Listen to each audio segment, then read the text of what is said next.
ওকে। আহ, দশম শ্রেণীর শিক্ষার্থীদের স্বাগত জানাচ্ছি আমার আজকের এই বাংলাদেশ ও বিশ্ব পরিচয় অনলাইন ভিত্তিক ক্লাসে। তো আমি ওই দিন বলেছিলাম যে আসলে এই সাবজেক্টটা বোঝার মতো অনেক কিছু আছে এবং প্রচুর সময় সাপেক্ষ ব্যাপার এটা। যাই হোক, যদিও দীর্ঘদিন যাবৎ এটার একটা সমস্যার মধ্যে ছিলে, সেটা আমি জানতে পারি এবং এক পর্যায়ে আমার কাছে এটা যেহেতু দায়িত্ব চলে এসেছে, তো আমি চেষ্টা করছি যেভাবেই হোক যেন শিক্ষার্থীদের কোনো ঘাটতি না থাকে। সেটা কোচিংয়ের পক্ষ থেকে আমি সর্বোচ্চ চেষ্টা করব। আর এখন থেকে আমাদের যে নতুন কার্যক্রম চলছে, তো এই তো খুব শীঘ্রই একটা নোটিশ আসবে যেটাতে বলা হবে। যাই হোক, আমার সম্পর্কে এখন আমি কিছু বলছি না, ছাত্ররাই বলবে। তো আমি আসলে আভাস এতটুকুই দিতে চাই যে আহ, আমাদের যেহেতু এই প্রতিষ্ঠানটা বা এই কোচিংটা হচ্ছে একটা নতুন, তো যেহেতু নতুন কোচিং বা নতুন যে কোনো কিছু আমরা করতে যাই না কেন, শুরুতে কিছু ভুল ভ্রান্তি থাকতেই পারে। তো সেটার জন্য আমাদের উচিত তাদেরকে অবহিত করা, যারা ম্যানেজমেন্টের দায়িত্বে থাকবে, পরিচালনা পর্ষদ যারা থাকবে, তাদেরকে বিষয়টা জানানো যে স্যার আমরা এই ধরনের সমস্যা ফিল করছি, তো এটার ব্যবস্থা নেন। তখন ওই স্যার অবশ্যই অবশ্যই ব্যবস্থা নিবে। ইভেন যদি কোনো স্যার না নেয়, আমি যতদিন ওখানে আছি আমাকে বললেই হবে স্যার আমরা এই সমস্যায় আছি, দেন আমি সর্বোচ্চ চেষ্টা করব কিভাবে এটাকে সলভ করা যায়। কিন্তু সমস্যা নিজের মধ্যে পোষণ করে রেখে আমি যদি রেখে দেই তাহলে কি হবে, এটা একসময় ব্লাস্ট হবে এবং এটা মারাত্মক আকার ধারণ করবে। এই জন্য সমস্যাটাকে যত দ্রুত সম্ভব শেয়ার করে দেওয়া ভালো। তো যাই হোক, আমরা গাইড টিচিং সিস্টেমে অলরেডি চলে এসেছি। তো আমরা এরকম ধাপে ধাপে আরো কিছু প্ল্যান আনবো।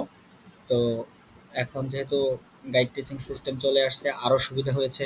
আমরা প্রতি সপ্তাহে একটা দিন বসবো, বসে আমরা আমাদের কতটুকু আয় উন্নতি হলো সেটা দেখব। তো আশা করি এই সিস্টেমে চললে খুব ভালো একটা পর্যায়ে যাব। তো আমি বলেছিলাম যে ইউটিউবে আমি ভিডিও রেকর্ড করে দিয়ে দিব। তো সেই চেষ্টাই করছি। এখন আমি স্টার্ট করতে যাচ্ছি আজকে নবম দশম শ্রেণী, অর্থাৎ আগামী 2025 সালের যারা এসএসসি পরীক্ষার্থী, তাদের বাংলাদেশ ও বিশ্ব পরিচয় নিয়ে। তো এটাতে মেবি 16টা অধ্যায় আছে। তো আমি প্রথম অধ্যায় শেষ করেছিলাম। তারপরের দিন গিয়ে একইভাবে আমি যখন প্রথম অধ্যায় থেকে কিছু প্রশ্ন করেছিলাম, আমি দেখলাম যে আহ, ওইভাবে কেউ অ্যান্সার করতে পারছে না। এবার আমি স্টুডেন্টদের বই দেখে খুবই মানে বিমোহিত হয়ে যাই যে কি অবস্থা, স্টুডেন্টরা বইয়ের মধ্যে মার্ক করতে চায় না। এই জিনিসটা আমার কাছে খুবই বিদঘুটে লাগে। আসলে ওরা বুঝতে চেষ্টা করে না যে একটা জিনিস মার্ক করলে এটা তার সৌন্দর্য বাড়ে, নষ্ট হয় না। হ্যাঁ, কারণ আবার কি আমার সময়ের দিক থেকে একটা বিষয় আছে। এই বইটা আমার পড়তে খুব বেশি সময় লাগবে না যদি মার্ক করা থাকে, কারণ আমি এই বইটা ইতোমধ্যে পড়েছি। তো তখন আমি যখন শুধু মার্ক করার জিনিসগুলো থাকবে, ওগুলো দেখলে আমার বাকিগুলো স্মরণ হয়ে যাবে যে স্যার ক্লাসে এই বলেছিল। তো যাই হোক, আমি কথা বাড়াবো না। আমাদের এ প্লাস প্রাপ্তির ক্ষেত্রে, ভালো একটা নাম্বার ক্যারি করার ক্ষেত্রে আমাদের এই এমসিকিউতে যেই 30 নাম্বার, এখানে 25-এর উপরে রাখতে পারলে মোটামুটি অনেকটা ইজি হয়ে যায়। তো আমরা চেষ্টা করব আহ, আহ, কিভাবে এখানে এমসিকিউতে সর্বোচ্চ নাম্বার ওঠানো যায়। এজন্য আমাদের কোনো গাইড বা কোনো কিছুর প্রয়োজন নেই। আমরা শুধু এই বইটা পড়েই আমরা এখানে খুব ভালো একটা নাম্বার নিয়ে আসতে পারি।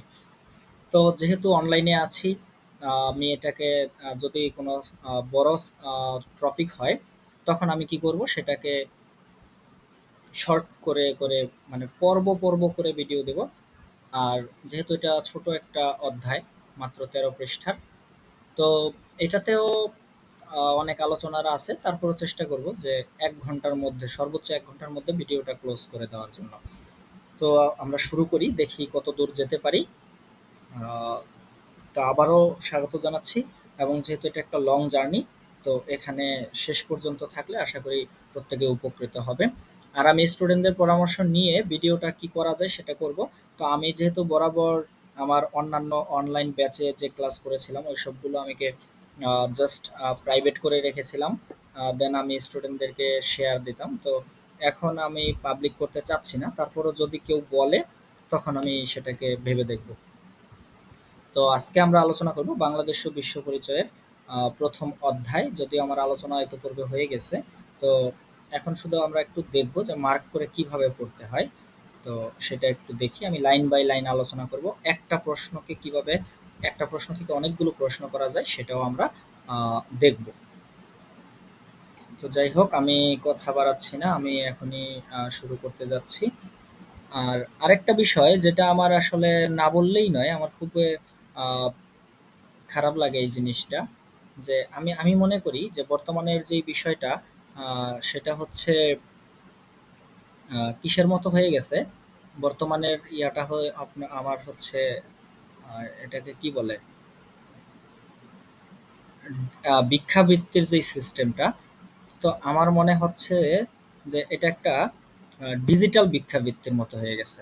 কারণ কি, আহ, ভিক্ষুক যখন ভিক্ষা চায় মানুষের কাছে, তখন যেই অবস্থানটা যেই যেই ধরনের ইটা করে, ঠিক একইভাবে হচ্ছে আমি দেখি যে ইউটিউবাররা, বর্তমান যারা ইউটিউবার আছে, তারা এই কাজটা করে। একদম শুরুর দিকে এমন এমন কথা বলবে এবং ১৪ বার বলবে, শেয়ার করো, লাইক করো, লাইক করো, শেয়ার করো, এরকম। আরে ভাই, আমি যদি কোয়ালিটিফুল ভিডিও বানাতে পারি তাহলে আমার বলতে হবে না, আমার সাবস্ক্রাইবার এমনিতেই চলে আসবে। তো যাই হোক, আমি প্রথম দিন এই জন্য আমার যেই মডার্ন মিশন সবকিছু বললাম, যার জন্য আমারও একটু সময় বেশি লেগে গেছে। তো আমি কাউকে বলবো না সাবস্ক্রাইব কিংবা শেয়ার করতে, কারণ এটাতে আমার কোনো বিন্দুমাত্র ইচ্ছা নেই অন্যদিকে নিয়ে যাওয়ার। আমি শুধু স্টুডেন্টদের কল্যাণে এটা করছি। তারপর যদি কারো ইচ্ছা হয় সেটা তার ব্যক্তিগত ব্যাপার। ওকে। তো আমি আলোচনা করেছিলাম পূর্ব বাংলার আন্দোলন এবং জাতীয়তাবাদের উত্থান। তাহলে পূর্ব বাংলার আন্দোলন, আমি এটা বলেছিলাম যে পূর্ব বাংলা মানে আমরা জানি যে বাংলাকে দুইটা ভাগ করা হয়েছিল। যদিও এটা পশ্চিম পাকিস্তান, পূর্ব পাকিস্তান এরকম ভাগ ছিল, সেটা আমি আলোচনা করেছি। আর জাতীয়তাবাদের উত্থান, জাতীয়তাবাদ কি জিনিস সেটাও আমি আলোচনা করেছি। তো জাতীয়তাবাদটা কি আবারও বলি, যেটা হচ্ছে আমাকে ঐক্যবদ্ধ হতে সাহায্য করে। সহজ কথা যদি আমি বলি, যেমন বাঙালি জাতীয়তাবাদ এখানে ঐক্যবদ্ধ হতে সাহায্য করে মানুষকে কিভাবে, যে বাঙালি, আমরা বাঙালি, হ্যাঁ এইটা। হিন্দু মুসলিম বৌদ্ধ খ্রিস্টান এইরকম কোনো বিষয় না, যে আমি বাঙালি মানে বাঙালি, এই যে একটা বিষয়, এটা হচ্ছে ও জাতীয়তাবাদ। তো আমরা একটু লাইন বাই লাইন পড়তে চেষ্টা করব। ১৯৪৭ সালে ভারতবর্ষে ব্রিটিশ শাসনের অবসান হয়। জন্ম নেয় ভারত এবং পাকিস্তান নামে দুটি স্বাধীন রাষ্ট্র। ১৯৪৭ সালে ১৪ই আগস্ট পাকিস্তান এবং ১৫ই আগস্ট ভারত স্বাধীনতা লাভ করে। আমরা জানি যে ৪৭ সালে দেশ বিভাগ হয়েছিল এটা। আর একদিন আগে হচ্ছে পাকিস্তান, তার পরের দিন হচ্ছে ভারত। এটা একটু খেয়াল রাখবো। জাস্ট ১৪ই আগস্ট এবং ১৫ই আগস্ট ভারত স্বাধীনতা লাভ করে, এটা একটু হিসাব রাখবো। পাকিস্তানের ছিল দুটা অংশ। পূর্ব বাংলা পাকিস্তানের একটি প্রদেশ হিসেবে অন্তর্ভুক্ত হওয়ায় এই অংশের নাম হয় পূর্ব পাকিস্তান। অপর অংশটি পশ্চিম পাকিস্তান হিসেবে পরিচিতি লাভ করে। শুরু থেকেই পাকিস্তানের শাসনভার পশ্চিম পাকিস্তানের ধনিক গোষ্ঠীর হাতে কেন্দ্রীভূত ছিল। পূর্ব বাংলার ভাষা, সাহিত্য, সংস্কৃতি, অর্থনীতি, রাজনীতি ও সমাজ ব্যবস্থা পাকিস্তানের শাসক গোষ্ঠী নিজেদের করায়ত্ত করতে শুরু করে এবং বৈষম্য সৃষ্টি করে। তাহলে এগুলো আমরা জানি যে ভাষা, আমাদের সাহিত্য, আমাদের সংস্কৃতি, আমাদের অর্থনীতি, আমাদের রাজনীতি, আমাদের সমাজ ব্যবস্থা, এইসব বিভিন্ন বিষয় নিয়ে পাকিস্তানিরা হস্তক্ষেপ করতে শুরু করে। সেই বিষয়টা বলেছে। এর বিরুদ্ধে পূর্ব বাংলার জনগণ প্রতিবাদ ও আন্দোলন সংগ্রাম গড়ে তোলে। বাংলা ভাষাকে পাকিস্তানের অন্যতম রাষ্ট্রভাষা করার দাবিতে ভাষা আন্দোলন শুরু হয়। এর মাধ্যমে পূর্ব বাংলার বাংলাভাষী বাঙালি জনগোষ্ঠী ঐক্যবদ্ধ হয়। মাতৃভাষার মর্যাদা রক্ষার চেতনা থেকে পূর্ব বাংলার জনগণ ক্রমান্বয়ে পাকিস্তানের রাজনৈতিক বৈষম্য ও অর্থনৈতিক শোষণের বিরুদ্ধে সংগ্রাম, আন্দোলন ও ১৯৭০ সালে সাধারণ নির্বাচনে আওয়ামী লীগকে বিপুল ভোটে জয়যুক্ত করে অর্থনৈতিক শোষণহীন অসাম্প্রদায়িক বাংলাদেশ প্রতিষ্ঠার পথ প্রশস্ত করে। বাংলা ভাষা, ইতিহাস, ঐতিহ্য, সংস্কৃতি ও বাঙালি জাতিগত পরিচয়ে জাতীয় ঐক্য গঠিত হয়। এই জাতীয় এই জাতীয় ঐক্যই বাঙালি জাতীয়তাবাদ। এই বাঙালি জাতীয়তাবাদী অসাম্প্রদায়িক বাংলাদেশ রাষ্ট্র গঠনে জনগণকে অনুপ্রাণিত করে। এরই ধারাবাহিকতায় ৯ মাস রক্তক্ষয়ী সশস্ত্র মুক্তিযুদ্ধের মাধ্যমে ১৯৭১ সালে অর্জিত হয় আমাদের প্রাণপ্রিয় স্বাধীন সার্বভৌম বাংলাদেশ। এ অধ্যায়ে আমরা পূর্ব বাংলার আন্দোলন ও জাতীয়তাবাদের উত্থান সম্পর্কে জানতে পারব। তাহলে আমি বরাবরই বলি যে এ অধ্যায় পাঠ শেষে বা শিখন ফল, এটা খুব গুরুত্বপূর্ণ। তো আমরা একটু যদি দেখি এখান থেকে শিখন ফলে যা যা আছে এগুলো জানি কিনা। তাহলে বাংলা ভাষা ভাষা আন্দোলনের পটভূমি ও তাৎপর্য ব্যাখ্যা করতে পারবো। অর্থাৎ ভাষা আন্দোলনটা কিভাবে শুরু হলো এবং এটার গুরুত্ব কতটুকু সেটা সম্পর্কে জানতে পারবো। জাতীয়তাবাদের উন্মেষে ভাষা আন্দোলনের গুরুত্ব বিশ্লেষণ করতে পারবো, যে এই যে আমরা বাঙালি জাতীয়তাবাদের যে বিশেষ বিশেষ দিকটা সেটা কিভাবে সূচনা হলো, সেটা উন্মেষ লগ্ন মানে সূচনা লগ্ন, শুরুর দিক আর কি। তাহলে ভাষা আন্দোলনের গুরুত্ব, ভাষা আন্দোলনের গুরুত্বটা করতে পারবো। জল নেই। জাতিসংঘ কর্তৃক 21শে ফেব্রুয়ারিকে আন্তর্জাতিক মাতৃভাষা দিবস হিসেবে স্বীকৃতি দেওয়ার গুরুত্ব ব্যাখ্যা করতে পারবো। হ্যাঁ, তাহলে জাতিসংঘ কর্তৃক যে 21শে ফেব্রুয়ারিকে আন্তর্জাতিক মাতৃভাষা দিবস হিসেবে স্বীকৃতি দেওয়া হয় সেই বিষয়টা সম্পর্কে জানতে পারবো। আমরা দেখব নিজ ও অপরের মাতৃভাষার প্রতি শ্রদ্ধাশীল হতে পারবো, যে আসলে একটা ভাষার জন্য মানুষ প্রাণ দিয়ে দিতে পারে, তখন মানুষ এটাতে সজাগ হবে যে আসলে আমাদেরও এরকম কিছু করা উচিত, ভাষাকে এইভাবে গভীরভাবে ভালোবাসা উচিত। এই দিকটা আমরা শ্রদ্ধাশীল হতে পারবো। আওয়ামী লীগ, মুসলিম লীগ ও যুক্তফ্রন্ট গঠনের কারণ ব্যাখ্যা করতে পারবো, যে আসলে আওয়ামী মুসলিম লীগ এবং যুক্তফ্রন্ট কেন গঠিত হয়েছিল সেটা সম্পর্কে জানতে পারবো। 1954 সালে যুক্তফ্রন্টের নির্বাচনের প্রভাব বিশ্লেষণ করতে পারবো, যে যুক্তফ্রন্ট নির্বাচন আমি যেটা বলেছিলাম। তারপর 1955 সালে আওয়ামী মুসলিম লীগের দলটির নাম থেকে মুসলিম শব্দটি বাদ দিয়ে আওয়ামী লীগে রূপান্তর করার কারণ এবং পরবর্তী সময়ের রাজনৈতিক ঘটনাবলী ব্যাখ্যা করতে পারবো। অর্থাৎ এই যে 1949 সালে যে আওয়ামী লীগ মুসলিম লীগ শব্দটা গঠিত হয়েছিল দলটি, সেই দল থেকে 1955 সালে মুসলিম লীগ, আওয়ামী মুসলিম লীগ, এই মুসলিম লীগ শব্দটা বাদ দিয়ে দেওয়া হয়, মুসলিম শব্দটা বাদ দিয়ে আওয়ামী লীগ করা হয়। তো সরি, এটা 1959 না, সেটা হচ্ছে 1930 সালে মুসলিম লীগ গঠিত হয়েছিল। সরি, এটা তো আওয়ামী মুসলিম লীগ। হ্যাঁ, আওয়ামী মুসলিম লীগ 1949। বাঙালি জাতীয়তাবাদী চেতনা উদ্বুদ্ধ হতে পারবো। 58 সালে সামরিক যেই আমি বলেছিলাম যে মার্শাল ল জারি করেছিলেন সেটার কথা। বিভিন্ন ক্ষেত্রে পূর্ব বাংলার প্রতি পশ্চিম পাকিস্তানের বৈষম্যের প্রকৃতি বিশ্লেষণ করতে পারবো, যে কেমন ধরনের বৈষম্য নির্যাতন করেছিল তারা। ঐতিহাসিক 6 দফার গুরুত্ব বিশ্লেষণ করতে পারবো। ঐতিহাসিক আগরতলা মামলা, রাষ্ট্রপ্রধান শেখ মুজিবুর রহমান অন্যান্য 69 গণ অভ্যুত্থানের পটভূমি বর্ণনা করতে পারবো। স্বাধীনতা যুদ্ধে প্রেরণাদায়ক শক্তি হিসেবে গণ আন্দোলনের ভূমিকা, অর্থাৎ 1969 সালে যে গণ অভ্যুত্থান হয়েছিল সেটা সম্পর্কে আলোচনা করতে পারবো। 1970 সালে সাধারণ নির্বাচনে বর্ণনা করতে পারবো এবং পরবর্তী ঘটনা প্রবাহের প্রভাব বিশ্লেষণ করতে পারবো এবং দেশের স্বার্থ রক্ষায় সচেতন হব। এই যে বিষয়গুলো সবকিছুই আমাদের আলোচনা হয়ে গেছে। তো আমরা একটু দেখি লাইন বাই লাইন এমসিকিউ কিভাবে এখান থেকে হতে পারে। তাহলে বাঙালি জাতীয়তাবাদের বিকাশে ভাষা আন্দোলন বা ভাষা আন্দোলনের পটভূমি।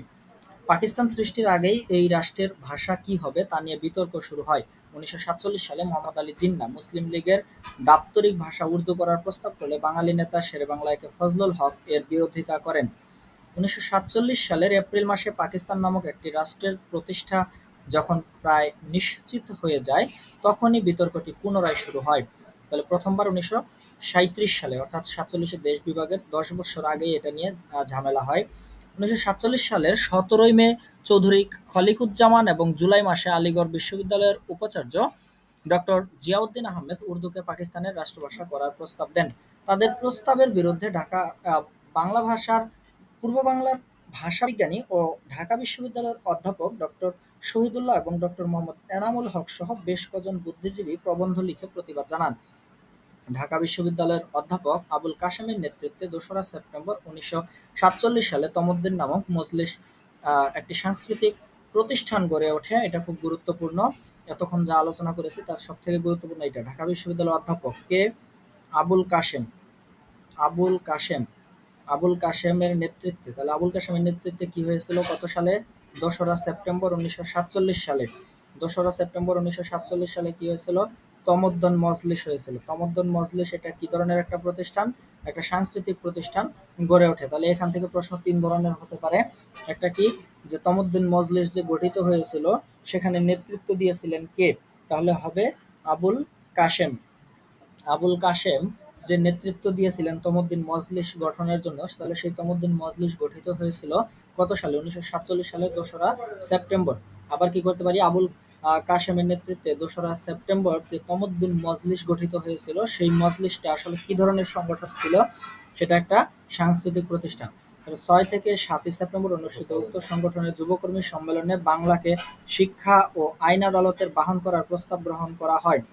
1947 সালের ডিসেম্বর মাসে করাচিতে অনুষ্ঠিত এক শিক্ষা সম্মেলনের উদ্যোগে পাকিস্তানের রাষ্ট্রভাষা করার সিদ্ধান্ত গৃহীত হলে পূর্ব বাংলায় তীব্র প্রতিবাদ শুরু হয়।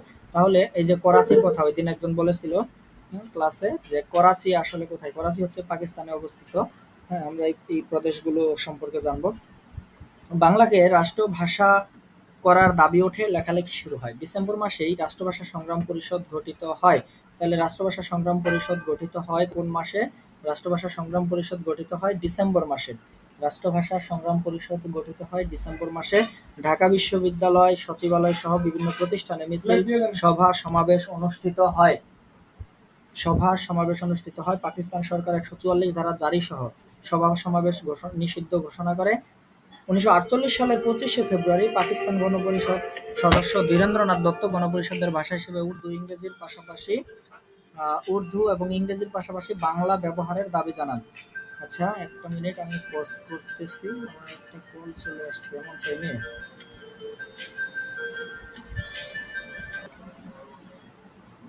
ওকে, আবারও শুরু করছি। আমরা কত দূর আসছিলাম?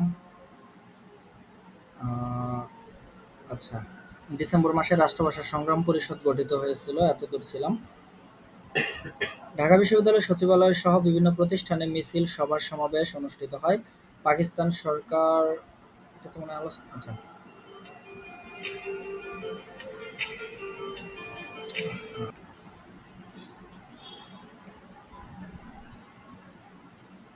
তো আমরা এখানে দেখেছিলাম কি যে পাকিস্তান সরকার 144 ধারা জারি করে সভা সমাবেশ নিষিদ্ধ করে দেয়। 1948 সালে 25শে ফেব্রুয়ারি পাকিস্তান গণপরিষদ সদস্য ধীরেন্দ্রনাথ দত্ত গণপরিষদের ভাষা হিসেবে উর্দু ও ইংরেজির পাশাপাশি বাংলা ব্যবহারের দাবি জানান।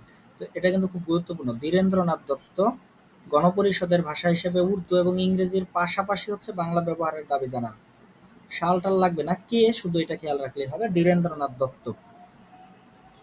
তার দাবি অগ্রাহ্য হলে 26-29শে ফেব্রুয়ারি ঢাকায় ধর্মঘট পালিত হয়। 2রা মার্চ ঢাকা বিশ্ববিদ্যালয় সর্বদলীয় রাষ্ট্র ভাষা সংগ্রাম পরিষদ পুনর্গঠিত হয়। এই যে 2রা মার্চ আমি ওই দিন বলেছিলাম যে 2রা মার্চ কি হয়েছিল? জাতীয় পতাকা উত্তোলিত হয়েছিল। আর তারপরের দিনই 3রা মার্চ জাতীয় পতাকার সাথে জাতীয় সঙ্গীত গাওয়া হয়েছিল। ওই দিন সাধারণ ধর্মঘট পালিত। 1948 সালের 4 জানুয়ারি প্রতিষ্ঠিত পূর্ব পাকিস্তান মুসলিম ছাত্রলীগ এই কর্মসূচি পালনে বিশেষ ভূমিকা পালন করে। 1948 সালের 11 মার্চ রাষ্ট্রভাষা বাংলা চাই স্লোগান সহ মিছিল ও পিকেটিং করা অবস্থায় বঙ্গবন্ধু শেখ মুজিবুর রহমান, শামসুল হক, অলি আহাদ সহ 69 জনকে গ্রেপ্তার করা হয়। এই যে 69 জনকে গ্রেপ্তার করা হয়, এটা যেহেতু সংখ্যাটা কথায় লেখা আছে এই জন্য এটা অনেকে খেয়াল করে না।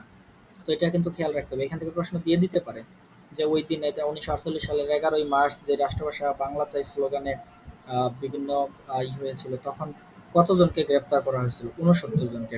নবপ্রতিষ্ঠিত পাকিস্তান রাষ্ট্রে বাংলা ভাষার জন্য প্রথম রাজবন্দীদের শীর্ষস্থানীয় ছিলেন তৎকালীন ছাত্রনেতা বঙ্গবন্ধু শেখ মুজিবুর রহমান। গ্রেপ্তার নির্যাতনের প্রতিবাদে ঢাকায় 12 থেকে 15 মার্চ ধর্মঘট পালিত হয়।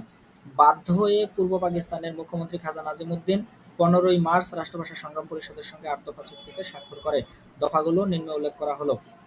আমি বলেছিলাম এই যে মুখ্যমন্ত্রী খাজা নাজিমুদ্দিন হচ্ছে কি বলবো, নিমক হারাম একজন। কারণ উনি কিন্তু জন্মগতভাবে হচ্ছে একজন বাঙালি। তো বাঙালি হওয়া সত্ত্বেও পাকিস্তানিরা যা না দেখিয়েছে তার থেকে আরো বেশি নিষ্ঠুর যে আচরণ সেগুলো করেছে এই খাজা নাজিমুদ্দিন। তাহলে এই 8টা দাবি কি কি ছিল? বাংলা ভাষার প্রশ্নে গ্রেপ্তারকৃত সকলকে অবিলম্বে মুক্তি দিতে হবে। তারপরে পুলিশি অত্যাচারের বিষয়ে প্রধানমন্ত্রী স্বয়ং তদন্ত করে একটি বিবৃতি প্রদান করবেন। বাংলাকে অন্যতম রাষ্ট্রভাষা করার জন্য পূর্ব বাংলার আইন পরিষদে একটি বিশেষ প্রস্তাব উত্থাপন করা হয়। পূর্ব বাংলার সরকারি ভাষা হিসেবে ইংরেজি উঠে যাওয়ার পর বাংলাকে সরকারি ভাষা হিসেবে প্রবর্তন করা হবে। শিক্ষার মাধ্যমও হবে বাংলা। সংবাদপত্রের উপর থেকে নিষেধাজ্ঞা প্রত্যাহার করা হবে। আন্দোলনে অংশগ্রহণকারীদের বিরুদ্ধে কোনো ব্যবস্থা গ্রহণ করা হবে না। 29শে ফেব্রুয়ারি হতে জারিকৃত 144 ধারা প্রত্যাহার করা হবে। রাষ্ট্রভাষা আন্দোলন রাষ্ট্রের দুশমনদের দ্বারা অনুপ্রাণিত হয় নাই, এই মর্মে মুখ্যমন্ত্রী ভুল স্বীকার করে বক্তব্য দেবেন। তারপর দেখি 1948 সালের 19শে মার্চ পাকিস্তানের গভর্নর জেনারেল মোহাম্মদ আলী জিন্নাহ ঢাকায় আসেন। আমি বলেছিলাম যে এই যে নিয়মগুলো 19শে কেন আসছে এগুলো, তো আমি বলেছিলাম যে পহেলা, 2রা, 3রা, 4ঠা এগুলো হচ্ছে হিন্দি নিয়মে সাধিত, তো এই জন্য এটা ওইভাবে পড়তে হয়। তারপরে কি 5ই 6ই 7ই এরকম করে এসে কত 18ই পর্যন্ত আছে। তারপরে 19-এর থেকে শুরু হবে, 19-এ 20-এ 21-এ এরকম। হুম।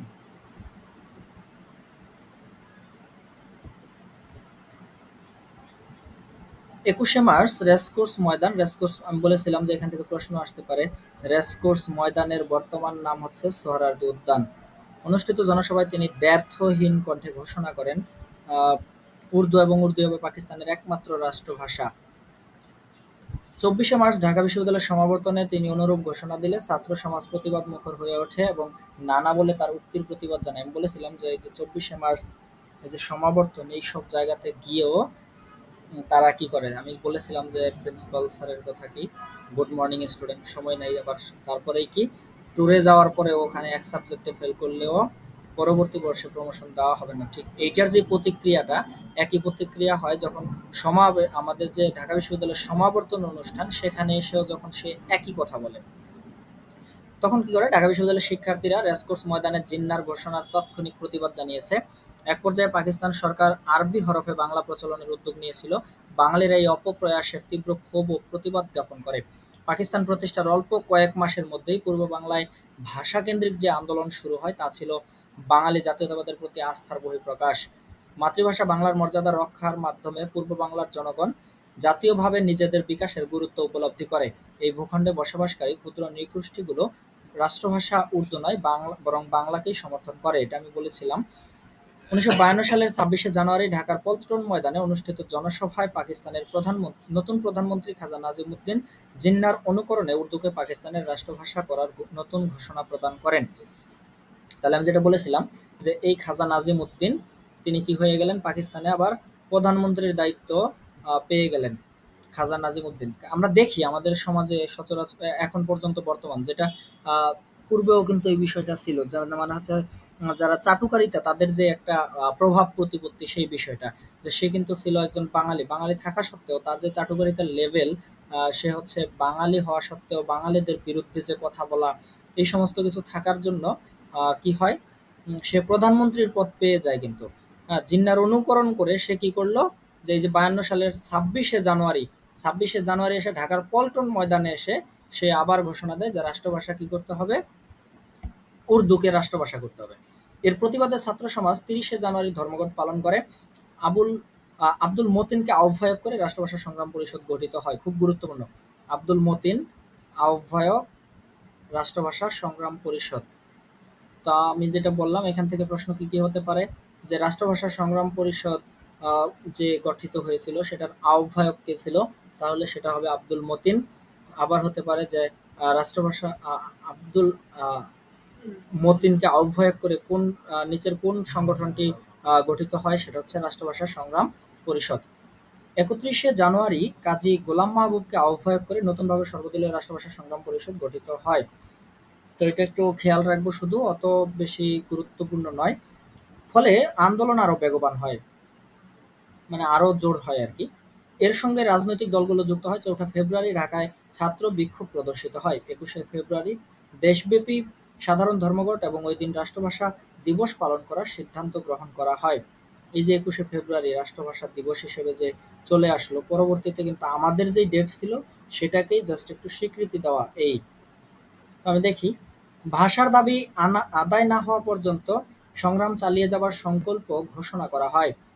কারাবন্দী নেতা বঙ্গবন্ধু শেখ মুজিবুর রহমান ঢাকা মেডিকেল কলেজ হাসপাতালে চিকিৎসাধীন থাকা অবস্থায় 21শে ফেব্রুয়ারি কর্মসূচি পালনে ছাত্র ও আওয়ামী লীগ মুসলিম লীগের নেতাকর্মীদের ডেকে পরামর্শ দেন। তো এই আওয়ামী মুসলিম লীগ এগুলো আমরা রাজনৈতিক দল সম্পর্কে যখন পরবর্তী অধ্যায়ের দিকে যাব তখন বিস্তারিত আলোচনা করব। যেহেতু এই অধ্যায়টা আমাদের আলোচনা হয়ে গেছে, জাস্ট একটু এমসিকিউ আকারে পড়িয়ে যাচ্ছি। ভাষা আন্দোলনে নেতৃত্ব প্রদানের জন্য বঙ্গবন্ধু শেখ মুজিবুর রহমান ও মহিউদ্দিন আহমেদকে ঢাকা কেন্দ্রীয় কারাগার থেকে ফরিদপুর জেলে স্থানান্তর করা হয়। আমি বলেছিলাম যে 52-র দিনগুলি বঙ্গবন্ধু শেখ মুজিবুর রহমানের লেখা যে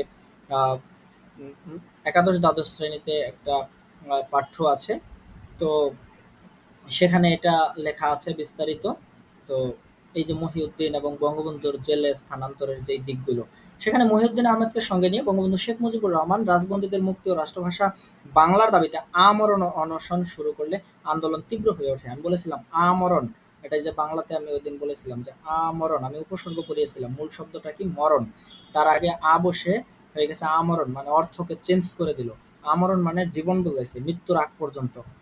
দেশব্যাপী জনমত গড়ে উঠতে থাকে 1952 সালে 20 ফেব্রুয়ারি সরকারি এক ঘোষণায় 21 ফেব্রুয়ারি থেকে 144 ধারা জারি করা হয়।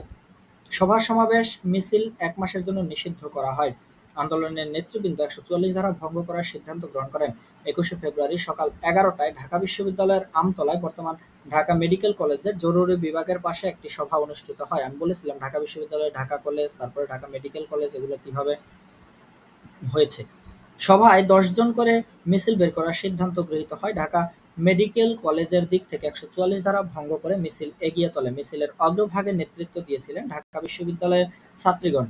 সাথে ছিলেন Eden college, Kamrunnessa girls school ও বাংলাবাজার গার্লস স্কুল হতে আগত ছাত্রীগণও। একটু খেয়াল রাখতে হবে এখানে যে ছাত্রীগণ, এটা কিন্তু একটা আনকমন বিষয়। এটা দিয়ে প্রশ্ন চলে আসতে পারে যে নেতৃত্ব দিয়েছিলেন কারা? হুম? তো ওখানে নাম দিয়ে দিতে পারে বঙ্গবন্ধু। তখন সবাই বঙ্গবন্ধু পেয়ে ভাববে যে এছাড়া আর নেতৃত্ব কে দিয়েছে। তো এখানে আমরা একটু খেয়াল রাখবো যে ছাত্রীগণ নেতৃত্ব দিয়েছিলেন। তারপরে সাথে কে কে ছিলেন? ইডেন কলেজ, এখানে Begum Badrunnesa, Kamrunnesa girls school college এটা বিষয় আছে। আর বাংলা বাজার গার্লস স্কুল। তো যেহেতু কামরুন্নেসা আর বদরুন্নেসা পাশাপাশি, তো ওই অনুযায়ী নামটাকে চেঞ্জ করে কামরুন্নেসা বাদ দিয়ে বদরুন্নেসা দিয়ে দিতে পারে, যেন একটু স্টুডেন্টরা গুলিয়ে ফেলে এই জন্য। তো এগুলো আমরা একটু খেয়াল করে পড়লেই আশা করি হয়ে যাবে। তারপর কি, পুলিশ প্রথমে কয়েকজনকে গ্রেপ্তার করে, মিছিলে লাঠিচার্জ ও কাঁদানে গ্যাস নিক্ষেপ করে। এক পর্যায়ে পুলিশ গুলিবর্ষণ করলে আবুল বরকত, জব্বার, রফিক, সালাম সহ আরো অনেকে শহীদ হন। অনেকে আহত হন। ঢাকায় হত্যা ছাত্র হত্যার খবর দ্রুত সারা দেশে ছড়িয়ে পড়ে। 22শে ফেব্রুয়ারি ঢাকায় বিশাল শোক র্যালি বের হয়। সেখানে পুলিশের হামলায় শফিউর রহমান শহীদ হন। তাহলে 22শে ফেব্রুয়ারি শফিউর রহমান শহীদ হন 22শে ফেব্রুয়ারি। লিঙ্ক করে দিলাম 22শে ফেব্রুয়ারি। আর এই শহীদদের স্মৃতিকে অমর করে রাখার জন্য 23শে ফেব্রুয়ারি কি করে ছাত্র জনতা ঢাকা মেডিকেল কলেজের সামনে একটা কি করেন, শহীদ মিনার নির্মাণ করেন। আর এই শফিউর রহমানের পিতা এটা কি করেন, উদ্বোধন করেন ওই দিনই 23শে ফেব্রুয়ারি। 24 তারিখ কি করে, অর্থাৎ একদিন পরে পুলিশ এটাকে ভেঙে দেয়। তাহলে আমরা একটু খেয়াল রাখি 22 থেকে 24 পর্যন্ত। 22 তারিখে শফিউর রহমান শহীদ হন। 23 তারিখে এটাকে কি করা হয়, স্মরণীয় রাখার জন্য শহীদ শফিউর রহমানের পিতাকে দিয়ে এটাকে উদ্বোধন করা হয়। এবং 24 তারিখ ঠিক তার পরের দিন পুলিশ কি করে, এটাকে ভেঙে ফেলে। ঢাকা 21শে ফেব্রুয়ারি ছাত্র হত্যার প্রতিবাদে চট্টগ্রামে কবি মাহবুবুল আলম চৌধুরী কাটতে আসেনি ফাঁসির দাবি নিয়ে এসেছেন। বলেছে এটা অনেকবার এসেছে, কাটতে আসেনি ফাঁসির দাবি নিয়ে এসেছি। এটা কি ধরনের রচনা? এটা হচ্ছে কবিতা। হ্যাঁ, 21-এর প্রথম কবিতা কিন্তু এটা, একটু একটু খেয়াল রাখতে হবে। কে? কবি মাহবুবুল আলম চৌধুরী। কাটতে আসেনি ফাঁসির দাবি নিয়ে এসেছি সেসব প্রথম কবিতা রচনা করেন। এটা একটু খেয়াল রাখবো। 21শে ফেব্রুয়ারি ছাত্র হত্যার প্রতিবাদে যে প্রথম কবিতা কোনটা, সেটা কাটতে আসেনি ফাঁসির দাবি নিয়ে এসে। মানে এটা দিয়ে অনেকগুলো প্রশ্ন হতে পারে যে 21শে ফেব্রুয়ারি ছাত্র হত্যার প্রতিবাদে আহ প্রথম কবিতা কোনটা? কাটতে আসেনি ফাঁসির দাবি নিয়ে এসেছি। তারপর কাটতে আসেনি ফাঁসির দাবি নিয়ে এসেছি, এটা কি ধরনের রচনা? কবিতা। কাটতে আসেনি ফাঁসির দাবি নিয়ে এসেছি নামক যে কবিতাটা, সেটা রচয়িতাকে মাহবুবুল আলম চৌধুরী। তারপর কি, তরুণ কবি আলাউদ্দিন আল আজাদ। একটু খেয়াল রাখবো আলাউদ্দিন আল আজাদকে, উনি একজন কবি আলাউদ্দিন আল আজাদ। ওনার কি স্মৃতির মিনার, খুব গুরুত্বপূর্ণ এগুলো। স্মৃতির মিনার এটা একটা কবিতা। একইভাবে এটা 3 ভাবে ঘুরিয়ে ফিরিয়ে আমরা পড়বো। ঢাকার বাইরে চট্টগ্রাম, রাজশাহী, রংপুর, খুলনা, বরিশাল, কুমিল্লা সহ বিভিন্ন শহরে ছাত্র, যুবক সহ সাধারণ মানুষ ভাষার দাবিতে আন্দোলনের প্রতি একাত্মতা ঘোষণা করে।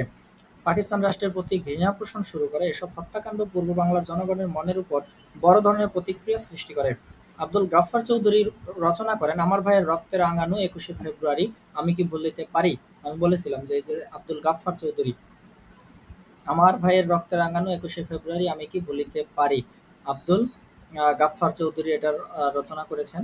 তো এটা সুর কে করেছিলেন, প্রথম সুরকারকে, এগুলো একটু আমরা খেয়াল রাখবো। সঙ্গীত শিল্পী আব্দুল লতিফ ও সুর রচনা এবং সুর করেন কি, ওরা আমার মুখের ভাষা কাইরা নিতে চায়, তোরা ঢাকা শহর রক্তে ভাসাইলি, তোরা ঢাকা শহর রক্তে ভাসাইলি।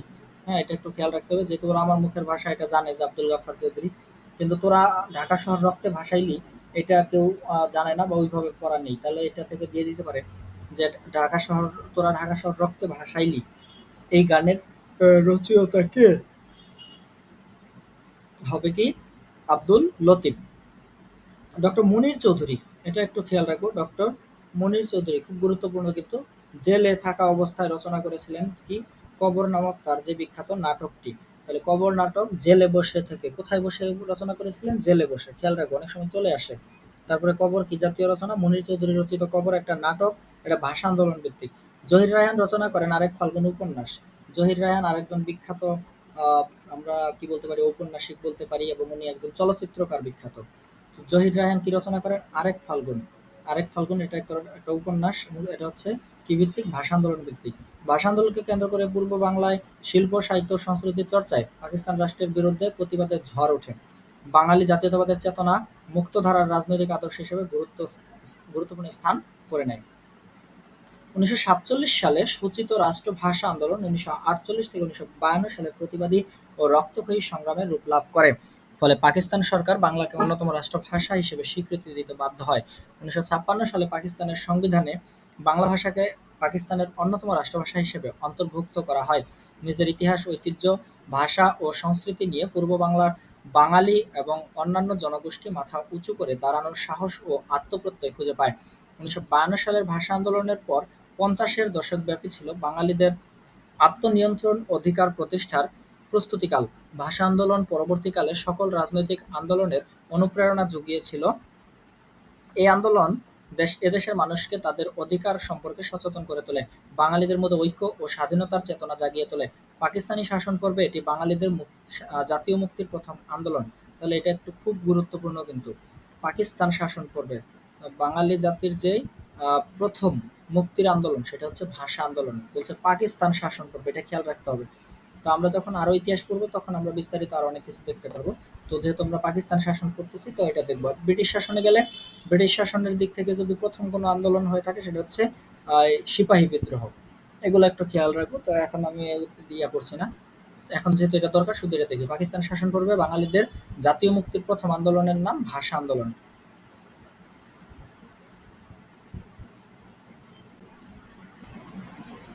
ওকে, স্টার্ট করছি।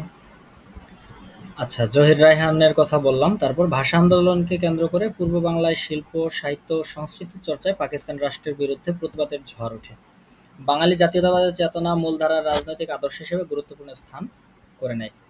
1947 সালে সূচিত রাষ্ট্রভাষা আন্দোলন 1948 থেকে 1952 সালে প্রতিবাদ ও রক্তক্ষয়ী সংগ্রামে রূপ লাভ করে। ফলে পাকিস্তান সরকার বাংলাকে অন্যতম রাষ্ট্রভাষা হিসেবে স্বীকৃতি দিতে বাধ্য হয়। 1956 সালে পাকিস্তানের সংবিধানে বাংলা ভাষাকে পাকিস্তানের অন্যতম রাষ্ট্রভাষা হিসেবে অন্তর্ভুক্ত করা হয়। নিজের ইতিহাস, ঐতিহ্য ও ভাষা ও সংস্কৃতি নিয়ে পূর্ব বাংলার বাঙালি এবং অন্যান্য জনগোষ্ঠী মাথা উঁচু করে দাঁড়ানোর সাহস ও আত্মপ্রত্যয় খুঁজে পায়। 1952 সালের ভাষা আন্দোলনের পর 50-এর দশকব্যাপী ছিল বাঙালিদের আত্মনিয়ন্ত্রণ অধিকার প্রতিষ্ঠার প্রস্তুতিকাল। ভাষা আন্দোলন পরবর্তীকালে সকল রাজনৈতিক আন্দোলনের অনুপ্রেরণা জুগিয়েছিল এই আন্দোলন। আচ্ছা, এটা তো পড়ে গেছে একবার, সরি। এখন পড়বো আমরা জাতীয়তাবাদের উন্মেষ। বাঙালি জাতীয়তাবাদের বিকাশে ভাষা আন্দোলন সকলকে ঐক্যবদ্ধ করে। পাকিস্তানের প্রতি আগে যে মোহ ছিল তা দ্রুত কেটে যেতে থাকে। নিজস্ব জাতিসত্তা সৃষ্টিতে ভাষা ও সংস্কৃতির সম্পর্ক এবং গুরুত্ব পূর্ব বাংলার মানুষের কাছে অধিকতর স্পষ্ট হয়ে ওঠে। বাঙালি হিসেবে নিজেদের আত্মপরিচয়ে রাজনীতি, অর্থনীতি, শিক্ষা, সংস্কৃতি গড়ে তোলার গুরুত্ব উপলব্ধি করতে থাকে। ভাষাকেন্দ্রিক এই ঐক্যই জাতীয়তাবাদের মূল ভিত্তি রচনা করে, যা পরবর্তী সময়ে স্বাধীন বাংলাদেশ রাষ্ট্র প্রতিষ্ঠায় গুরুত্বপূর্ণ ভূমিকা রাখে। হুম, না ওই লাইভ না, রেকর্ডেড, ইউটিউবে আপলোড। শহীদ দিবস ও আন্তর্জাতিক মাতৃভাষা দিবস। 1953 সাল থেকে 21শে ফেব্রুয়ারি শহীদ দিবস হিসেবে দেশব্যাপী পালিত হয়ে আসছে। আমি বলেছিলাম 1953 সাল থেকে 21শে ফেব্রুয়ারি এই শহীদ দিবসটা দেশব্যাপী, শুধু আমাদের দেশের মধ্যে ছিল। কিন্তু আর এই সময় আমরা কি করি এটা আমরা বলেছি যে প্রতি বছর 21শে ফেব্রুয়ারি খালি পায়ে হেঁটে শহীদ মিনারে ফুল অর্পণ করে আমরা শহীদদের শ্রদ্ধা জানাই। বাঙালি জাতির কাছে দিনটি গভীর শোকের চেতনায় উজ্জীবিত হওয়ার দিন। কানাডা ভিত্তিক কোন দেশ? কানাডা, একটু খেয়াল রাখবো। বহুভাষিক ও বহুজাতিক মাতৃভাষা প্রেমিক গোষ্ঠীর সদস্য রফিকুল ইসলাম ও আব্দুল সালামের উদ্যোগে আওয়ামী লীগ সরকারের তৎকালীন প্রধানমন্ত্রী শেখ হাসিনার ঐকান্তিক প্রচেষ্টা ও কূটনৈতিক তৎপরতার ফলে ৯৯ সালের ১৭ নভেম্বর জাতিসংঘের শিক্ষা, বিজ্ঞান ও সংস্কৃতি বিষয়ক অঙ্গ প্রতিষ্ঠান ইউনেস্কো বাংলাদেশের ২১শে ফেব্রুয়ারি শহীদ দিবসকে আন্তর্জাতিক মাতৃভাষা দিবস বা ইন্টারন্যাশনাল মাদার ল্যাঙ্গুয়েজ ডে হিসেবে স্বীকৃতি প্রদান করে। এখানে অনেকগুলো ইনফরমেশন আছে যে ইউনেস্কো এটা জাতিসংঘের একটা প্রতিষ্ঠান বা অঙ্গ সংগঠন বলতে পারি। তো এটা ইউনেস্কো কোন ধরনের সংগঠন? এটা শিক্ষা, বিজ্ঞান ও সংস্কৃতি বিষয়ক। তো কত সালে? ১৯৯৯ সালের ১৭ নভেম্বর। এই যে এই দিকটা খেয়াল রাখবো, ১৯৯৯ সাল ১৭ নভেম্বর। পৃথিবীতে ৬,০০০-এর বেশি ভাষা রয়েছে। এইসব ভাষার মানুষ সেই থেকে বাংলাদেশের শহীদ দিবসের গুরুত্ব উপলব্ধি করে নিজেদের ভাষার মর্ম নতুনভাবে বুঝতে শিখেছে। আমাদের দেশে বাংলা ভাষীদের পাশাপাশি বিভিন্ন ভাষা ও সংস্কৃতির নৃগোষ্ঠী রয়েছে। বর্তমান সরকার সকল নৃগোষ্ঠীর ভাষা ও সংস্কৃতি সংরক্ষণ এবং উন্নয়নে সচেষ্ট হয়ে মাতৃভাষায় আধুনিক শিক্ষা গ্রহণের সুযোগ সৃষ্টি করেছে। বাঙালি জাতীয়তাবাদের বিকাশে রাজনৈতিক আন্দোলনের ভূমিকা। ১৯৪৭ সালে পাকিস্তান প্রতিষ্ঠার পর পূর্ব বাংলার জনগণ পাকিস্তান রাষ্ট্রের রাজনৈতিক চরিত্র এবং একই সঙ্গে দ্বিজাতি তত্ত্বের ভুলগুলো বুঝতে পারে। পাকিস্তানের মোট জনসংখ্যার ৫৬% বাঙালি হওয়ার পরও রাষ্ট্র পরিচালনা, প্রশাসনিক দায়িত্ব পালন, অর্থনৈতিক ও রাজনৈতিক অধিকার ভোগ সহ সর্বক্ষেত্রে পশ্চিম পাকিস্তানি শাসকগোষ্ঠী কর্তৃত্ব শুরু করে। বাঙালি তথা পূর্ব বাংলার সাধারণ মানুষ সকল ক্ষেত্রে বঞ্চিত হতে থাকে। তখন রাজনৈতিক দল ও নেতৃত্বের মধ্যে ৩টি ধারা লক্ষ্য করা যায়। এগুলো হচ্ছে পাকিস্তানের প্রতি অনুগত ইসলামী নামধারী রাজনৈতিক দল যেমন মুসলিম লীগ, জামায়াতে ইসলামী, নেজামে ইসলাম। ২. পূর্ব বাংলার স্বার্থ রক্ষার জন্য সোচ্চার রাজনৈতিক দল আওয়ামী লীগ, ন্যাশনাল আওয়ামী পার্টি এবং সাম্যবাদী আদর্শের বনাম রাজনৈতিক ধারা। তাহলে আমি বলেছিলাম যে পাকিস্তানের মোট জনসংখ্যার ৫৬% বাঙালি, কিন্তু তারপরেও সবকিছু ওদের মতো করে করতে চাইছিল, মানে অর্ধেকের বেশি যেখানে আমরা। আচ্ছা, আওয়ামী মুসলিম লীগ গঠন। পাকিস্তান প্রতিষ্ঠার পর কেন্দ্রীয় সরকার ও কেন্দ্রীয় মুসলিম লীগে বাঙালিদের কোণঠাসা করে ফেলা হয়। ফলে দ্বিজাতি তত্ত্বের ভিত্তিতে প্রতিষ্ঠিত পাকিস্তানে বাঙালিদের স্বপ্ন ভঙ্গ হয়। খুব গুরুত্বপূর্ণ একটা কথা, অনেক জায়গাতে এসেছে যে এই যে ভারত পাকিস্তানের যে বিষয়টা, পাকিস্তান রাষ্ট্রের সৃষ্টি হয়েছিল কিসের ভিত্তিতে? সেটা হচ্ছে এই যে দ্বিজাতি তত্ত্বের ভিত্তিতে। দ্বিজাতি তত্ত্বের ভিত্তিতে পাকিস্তান রাষ্ট্রের কি হয়? দ্বিজাতি তত্ত্বের ভিত্তিতে প্রতিষ্ঠিত পাকিস্তান। মানে দ্বিজাতি তত্ত্ব জিনিসটা কি? দুইটা জাতি কি? একটা হিন্দু আর একটা মুসলিম। এটা হচ্ছে দ্বিজাতি তত্ত্ব। এই দ্বিজাতি তত্ত্বের ভিত্তিতেই হচ্ছে ভারত পাকিস্তান ভাগ হয়। এই প্রেক্ষাপটে পূর্ব বাংলার প্রগতিশীল ও গণমানুষের নেতৃত্বে বাঙালিদের অধিকার আদায়ের জন্য আওয়ামী মুসলিম লীগের জন্ম হয়।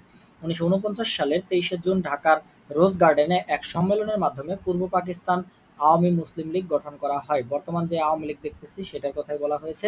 ১৯৪৯ সালের ২৩শে জুন ঢাকার কোথায়? রোজ গার্ডেনে। এটা একটু খেয়াল রাখবো, কোথায় হয়েছিল, অনেক সময় আসে। রোজ গার্ডেনে পূর্ব পাকিস্তান আওয়ামী মুসলিম লীগ গঠন করা হয়। এই সংগঠনের প্রতিষ্ঠাকালীন সভাপতির দায়িত্ব মৌলানা আব্দুল হামিদ খান ভাসানী। মৌলানা আব্দুল হামিদ খান ভাসানী ছিলেন প্রতিষ্ঠাকালীন সভাপতি। প্রতিষ্ঠাকালীন সভাপতি কে ছিলেন আওয়ামী মুসলিম লীগের? মৌলানা আব্দুল হামিদ খান ভাসানী। আর সাধারণ সম্পাদক টাঙ্গাইলের শামসুল হক, যুগ্ম সম্পাদক বঙ্গবন্ধু শেখ মুজিবুর রহমান। একটু খেয়াল রাখতে হবে, যুগ্ম সম্পাদক বঙ্গবন্ধু শেখ মুজিবুর রহমান। তাহলে বঙ্গবন্ধু শেখ মুজিবুর রহমান শুরুর দিকে অনেকে এটা দেখেই ই করে দিতে পারে যে আওয়ামী মুসলিম লীগের যে প্রতিষ্ঠাকালীন সভাপতি কে ছিলেন, তখন বঙ্গবন্ধু দেখে ভাববে হ্যাঁ উনি তো হবে না। বঙ্গবন্ধু ছিলেন যুগ্ম সম্পাদক, আর সভাপতির দায়িত্ব, প্রতিষ্ঠাকালীন সভাপতি ছিলেন বঙ্গবন্ধু মাওলানা ভাসানী। শুরুতেই দলটি বাঙালিদের স্বার্থে একটি বিস্তৃত কর্মসূচি গ্রহণ করে। এর মধ্যে প্রাদেশিক স্বায়ত্তশাসন, জনগণের সার্বভৌমত্ব, বাংলাকে অন্যতম রাষ্ট্রভাষার মর্যাদা দান, পাট ও চা শিল্প জাতীয়করণ, বিনা ক্ষতিপূরণে জমিদারি ব্যবস্থা উচ্ছেদ, কৃষকদের মধ্যে ভূমি বন্টন, সমবায় ভিত্তিক চাষাবাদ ইত্যাদির দাবি বিশেষভাবে উল্লেখযোগ্য। এসব দাবি উত্থাপনের কারণে দলটি দ্রুত পূর্ব বাংলার জনগণের কাছে প্রিয় হয়ে ওঠে। মানে যখন মানুষের দাবি, জনগণের চাওয়া পাওয়ার বিষয় নিয়ে যে দল কথা বলবে সেই দলই তো জনপ্রিয় হবে, এটাই স্বাভাবিক। সেটার কথাই বলেছে। যেমন কোনো শিক্ষক যদি ছাত্রদের আদর্শ নিয়ে কথা বলে, ছাত্রদের কল্যাণে কথা বলে, তাহলে কি হবে? ওই শিক্ষক অবশ্যই ছাত্রদের কাছে যেভাবে প্রিয় হয়ে ওঠে, একইভাবে কোনো রাজনৈতিক দল বা কোনো অঙ্গ সংগঠন যদি দেশের জনগণ বা তৎসংশ্লিষ্ট কোনো ব্যক্তিদের যে স্বার্থ আছে সেটা নিয়ে যদি কোনো কথা বলে, তাহলে কি হবে? সেই ব্যক্তি, দল বা প্রতিষ্ঠান কি হবে? জনপ্রিয় হয়ে উঠবে, সেটাই বলা হয়। বিশেষ করে বঙ্গবন্ধু শেখ মুজিবুর রহমান পাকিস্তানি শাসকের রোষানলে পড়েন। তাই ১৯৪৯ সালে তাকে কারাগারে প্রেরণ করা হয়। কিন্তু কারাগারে বসেই তিনি ভাষার দাবিসহ রাজনৈতিক আন্দোলন সংগ্রামের নেতৃত্ব দিয়ে থাকেন। ফলে ১৯৫২ সালের ২৭শে ফেব্রুয়ারি পর্যন্ত তাকে বন্দি জীবন কাটাতে হয়। তাহলে আমরা এখানে দেখতে পাই ১৯৪৯ থেকে কত, ৫২, এই জন্য বলছে ৫২ সালের ২৭শে ফেব্রুয়ারি পর্যন্ত তাকে এই বন্দি জীবনই কাটাতে হয়। ১৯৫৪ সালে যুক্তফ্রন্ট গঠনের মূল উদ্যোগ ছিল আওয়ামী লীগের। তাহলে এই যে যুক্তফ্রন্টের যে বিষয়টা, এটার উদ্যোগে ছিল আওয়ামী লীগ। ১৯৫৫ সালে, এটা একটু খেয়াল রাখবো আমরা, ১৯৫৫ সাল, যেই দলটা ১৯৪৯ সালে হলো আওয়ামী মুসলিম লীগ, সেই দলটা থেকে ১৯৫৫ সালে এসে কি করলো? মুসলিম লীগ শব্দটা বাদ, মুসলিম শব্দটা বাদ দেওয়া হয়েছে।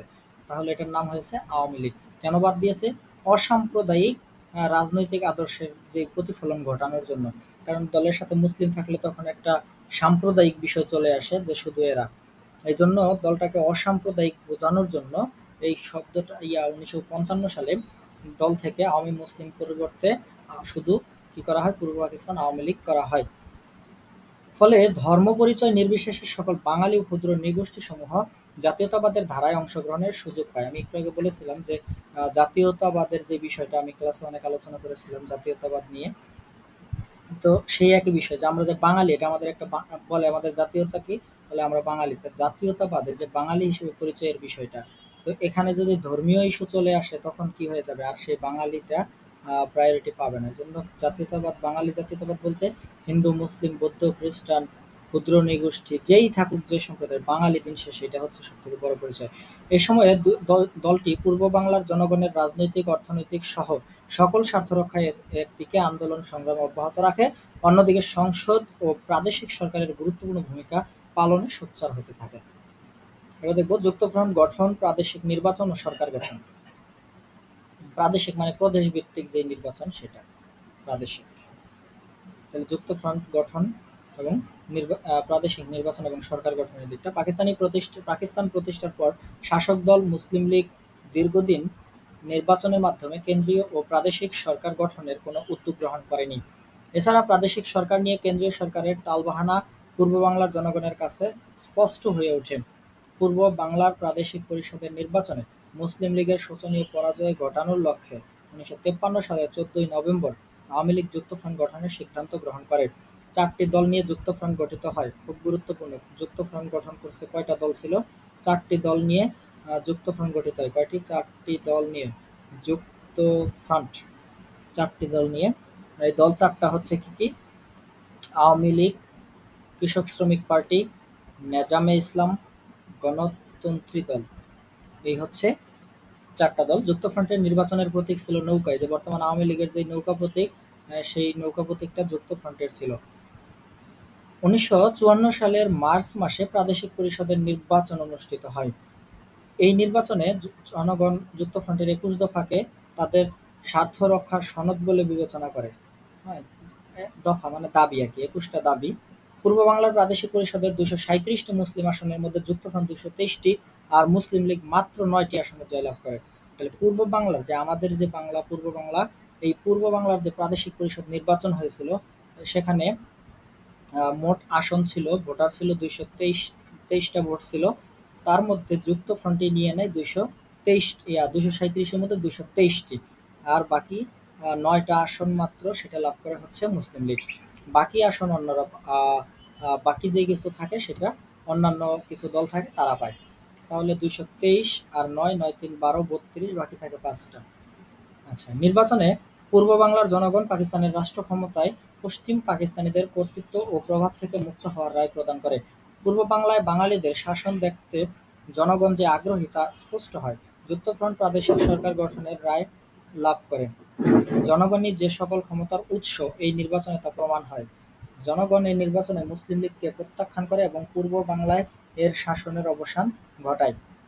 তাহলে 1954 সালের যুক্তফ্রন্টের যে 21টা দফা আছে, এটা একটু জানলে আমরা বুঝতে পারবো আসলে যুক্তফ্রন্টটা কেন গুরুত্বপূর্ণ ছিল। 1 নাম্বার, বাংলাকে পাকিস্তানের অন্যতম রাষ্ট্রভাষা করা হবে। এই যে আমরা দেখতেছি যে ঘুরে ফিরে একই বিষয় আসতেছে যে বাংলাকে রাষ্ট্রভাষা করা, বাংলাকে রাষ্ট্রভাষা করা, সেটা আমরা যুক্তফ্রন্টের মধ্যেও দেখলাম। হ্যাঁ, যে বাংলাকে পাকিস্তানের অন্যতম রাষ্ট্রভাষা করা হবে, এটা ছিল 1 নাম্বার দাবি।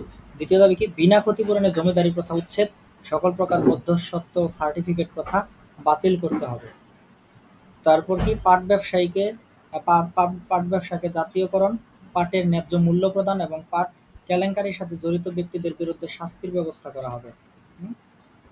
তারপরে সমবায় কৃষি ব্যবস্থার প্রবর্তন এবং কুটির ও হস্তশিল্পের উন্নতি সাধন। তাহলে এখানে কি দেখতে পেলাম একটা, যে বিনা ক্ষতিপূরণের জমিদারি প্রথা উচ্ছেদ, কোনো ধরনের ক্ষতিপূরণ দিবে না। যারা জমিদারি করেছে এখন আর ওসব চলবে না, জমিদারি প্রথা এখন এখানেই শেষ করতে হবে, কোনো ক্ষতিপূরণ দিবে না জনগণ। তারপর কি, সকল প্রকার মধ্যস্বত্ব এবং সার্টিফিকেট প্রথা বাতিল করা। মধ্যস্বত্ব মানে কি, যে ব্রোকার শ্রেণী, যে দালাল শ্রেণী যে একটা বের হয়, কোনো একটা কাজ করতে গেলে ওর সিগনেচার, এর এইটা ওটা লাগবে, এই সব কিছুকে বাদ করা। তারপর কি, পাট ব্যবসাকে জাতীয়করণ, পাটের ন্যায্য মূল্য প্রদান এবং পাট কেলেঙ্কারির সাথে জড়িত ব্যক্তিদের বিরুদ্ধে শাস্তির ব্যবস্থা করা হবে। তাহলে পাট ব্যবসাকে জাতীয়করণ করতে হবে, যে না, এটা মানে স্বীকৃতি দেওয়া। তারপরে পাট চাষি যারা আছে তাদেরকে ন্যায্য মূল্য প্রদান করা, তাদের জন্য কোনো শোষণের বা বৈষম্যের শিকার না হয় সেই দিকটাকে খেয়াল রাখা, এবং পাট কেলেঙ্কারির সাথে জড়িত ব্যক্তিদের বিরুদ্ধে শাস্তির ব্যবস্থা করা। পাট কেলেঙ্কারি বলতে কি বোঝাচ্ছে, যে কৃষকের যে পরিমাণে কষ্ট করে, যে পরিমাণ আহ, কি বলে এটাকে, খরচ করে পাট ফসল ফলাচ্ছে, তাকে সেই পরিমাণ অর্থ না দিয়ে তার পারিবারিক কি ঘাটতি থাকা, এইসব কিছু। কিন্তু আরেকটা শ্রেণী কি করা, এইসব সম্পদ নিয়ে সে নিজের সম্পদের পাহাড় গড়ে তুলতেছে। এই যে এইসব বিষয়গুলো আছে, যে কেলেঙ্কারিগুলোকে কি করতে হবে, এটার বিরুদ্ধে শাস্তির ব্যবস্থা নিতে হবে। সমবায় কৃষি ব্যবস্থার প্রবর্তন এবং কুটির ও হস্তশিল্পের উন্নতি সাধন করা হবে। সমবায় কৃষি ব্যবস্থার প্রবর্তন, সমবায় মানে সবাই একত্রে মিলে যে একটা কৃষি ব্যবস্থা প্রবর্তন। তাহলে কি হবে, যে একা একা আমি যদি একটা পাওয়ার টিলার, আমি একটা আহ, জলসেচের কোনো মেশিন বা এরকম একটা একা একা একা কিনতে গেলে অনেক আহ, খরচের একটা ব্যাপার আছে। তো এটা বোঝো সমবায় কৃষি ব্যবস্থার প্রবর্তন, যেন সকল কৃষকরা মিলে একটা সমিতির মতো হবে, সবাই মিলে একটা জিনিস করলে সবাই ওটা ফল ভোগ করলো, এটা সুবিধা। তারপর কি, কুটির ও হস্তশিল্পের উন্নতি সাধন করা হবে। কুটির ও হস্তশিল্প, কুটির শিল্প, যে ছোট ছোট যে শিল্পগুলো গড়ে ওঠে, একটা সময় প্রচন্ড কুটির শিল্প ছিল। এখনো সোনারগাঁয়ের এদিকে বা বিভিন্ন জায়গাতে আছে কুটির শিল্প, কিন্তু আমাদের এদিকে নেই। তো কুটির শিল্পটা আহ, কি করতে হবে, উন্নতি সাধন করতে হবে। যে কুটির শিল্প কি, ক্ষুদ্র ক্ষুদ্র যেমন মাটির জিনিসপত্র বানানো, এই অল্প পরিসরে। তারপর বিভিন্ন ফুলদানি বা বিভিন্ন কিছু বিক্রি করার একটা যে শিল্প, মানে অল্প পরিসরে এবং অল্প মুনাফা বা অল্প মূলধন নিয়ে যেইটা শুরু করে, সেটা কুটির শিল্প। আর হস্তশিল্প মানে হাত নির্ভর যেই শিল্পের বিষয়টা বলেছে, যেমন কাঁথা সেলাই করা, বিভিন্ন এমব্রয়ডারি করা, এগুলো হচ্ছে হস্তশিল্পের উদাহরণ। পূর্ব বাংলার লবণ শিল্পের সম্প্রসারণ ও লবণ কেলেঙ্কারির সাথে জড়িত ব্যক্তিদের শাস্তির ব্যবস্থা করা হবে। একই বিষয়, যে ওটা ছিল পাট, এটা লবণ। শিল্প ও কারিগরি শ্রেণীর বাস্তুহারাদের পুনর্বাসন করা হবে। বাস্তুহারা মানে সর্বহারা আর কি, গৃহহারা যারা হয়েছে তাদেরকে পুনর্বাসন করতে হবে, তাদের আবার মানে বসবাসের উপযোগী ইয়া করে দিতে হবে, সেটা বলেছে। আহ সকল আসবে, ঠিক আছে, ধন্যবাদ, হরে কৃষ্ণ। তারপর আমরা আর কি দেখতে পাচ্ছি, খাল খনন, সেচ ব্যবস্থার উন্নয়ন, বন্যা নিয়ন্ত্রণ, কৃষিকে যোগোপযোগী করে দুর্ভিক্ষ প্রতিরোধের ব্যবস্থা করা হবে। তাহলে কি বলেছে, যে খাল খনন করা, যে এই যে খাল দিয়ে যে পানি আসবে, এই খালটাকে খনন করতে হবে। তারপর কি, সেচ ব্যবস্থার উন্নয়ন করতে হবে, উন্নত সেচ ব্যবস্থা। তারপরে বন্যা নিয়ন্ত্রণ করতে হবে, বন্যায় যেন তেমন ক্ষতি না হয় সেজন্য যে যা করা প্রয়োজন। তারপরে কি করতে হবে, কৃষিকে যোগ উপযোগী করে দুর্ভিক্ষ প্রতিরোধের ব্যবস্থা করতে হবে, যোগ উপযোগী করে কৃষিকে যখন যেটা প্রয়োজন সেটা করা আর কি। তারপর পূর্ব বাংলাকে শিল্পায়িত ও শ্রমিকের ন্যায় সঙ্গত অধিকার উম, রক্ষা করা হবে। অবৈতনিক বাধ্যতামূলক প্রাথমিক শিক্ষা প্রবর্তন করা হবে। শিক্ষকদের ন্যায়সঙ্গত বেতন ও ভাতার ব্যবস্থা করতে হবে। যেমন আমাদের বর্তমান সমাজে শিক্ষকরা হচ্ছে সব থেকে অবহেলিত জাতি, কিন্তু তারপরেও অনেকের শখের বিষয়, অনেকের আগ্রহের একটা দিক থাকে শিক্ষাদান করা। এই তো ওনারা হচ্ছে কি করে যে আহ, অত টাকা পয়সা বা ওইসবের চিন্তা না করে, বা শিক্ষকদের ওইভাবে মূল্যায়নও করা হয় না। হ্যাঁ, সমাজে আমরা দেখি যে একজন পুলিশ অফিসার উনি আসলো, আর একজন শিক্ষক আসলো, দুইজন আসলে আমাদের সমাজের মানুষ কি করবে, পুলিশ অফিসারের দিকে যে সুনজর দিবে একজন শিক্ষকের দিকে ওইভাবে দিবে না। যাই হোক, তো এই যে বিষয়গুলো একটু বলছে, এগুলো ছিল। তারপরে কি শিক্ষা ব্যবস্থার আমূল সংস্কার করে কেবল মাতৃভাষা শিক্ষাদানের ব্যবস্থা করা হবে। মাতৃভাষা যে যে বাংলা ভাষা, যেমন আমাদের বর্তমান সময়ে এমন অবস্থা হয়েছে বাংলা কেউ পড়তে চায় না, বা বাংলা বোঝে না, বা বাংলার প্রতি আগ্রহ ওইভাবে নেই, বা গার্ডিয়ানরা পড়তে দেয় না, এই যে বিষয়গুলো। তারপর ঢাকার রাজশাহী বিশ্ববিদ্যালয়ের পূর্ণ স্বায়ত্তশাসন প্রদান, সকল প্রকার কালানুকানুন কালাকানুন বাতিল ও উচ্চশিক্ষাকে সহজলভ্য করা হবে। কি বলছে, ঢাকা এবং রাজশাহী বিশ্ববিদ্যালয়, অর্থাৎ বর্তমান ঢাকা বিশ্ববিদ্যালয় এবং রাজশাহী বিশ্ববিদ্যালয়, এদেরকে পূর্ণ স্বায়ত্তশাসন প্রদান, অর্থাৎ সরকার বা অন্য কোনো কেউ এটাতে হস্তক্ষেপ করতে পারবে না। ঢাকা বিশ্ববিদ্যালয় কিংবা রাজশাহী বিশ্ববিদ্যালয়, ওনারা যেই সিদ্ধান্ত নিবে সেটাই চূড়ান্ত। এইটা, এবং সকল প্রকার কালাকানুন বাতিল করা, যে বিভিন্ন ধরনের কালাকানুন বলতে কি, যে অবৈধ কোনো কিছু যেগুলো আছে সবকিছু বাতিল করে উচ্চ শিক্ষাকে, অর্থাৎ অনার্স লেভেলের যে পড়াশোনা, এটাকে সহজলভ্য করতে হবে। তারপরে কি, প্রশাসনিক ব্যয় সংকোচন ও উচ্চ নিম্ন বেতনভুক্ত কর্মচারীদের মধ্যে বেতন বৈষম্য হ্রাস করতে হবে।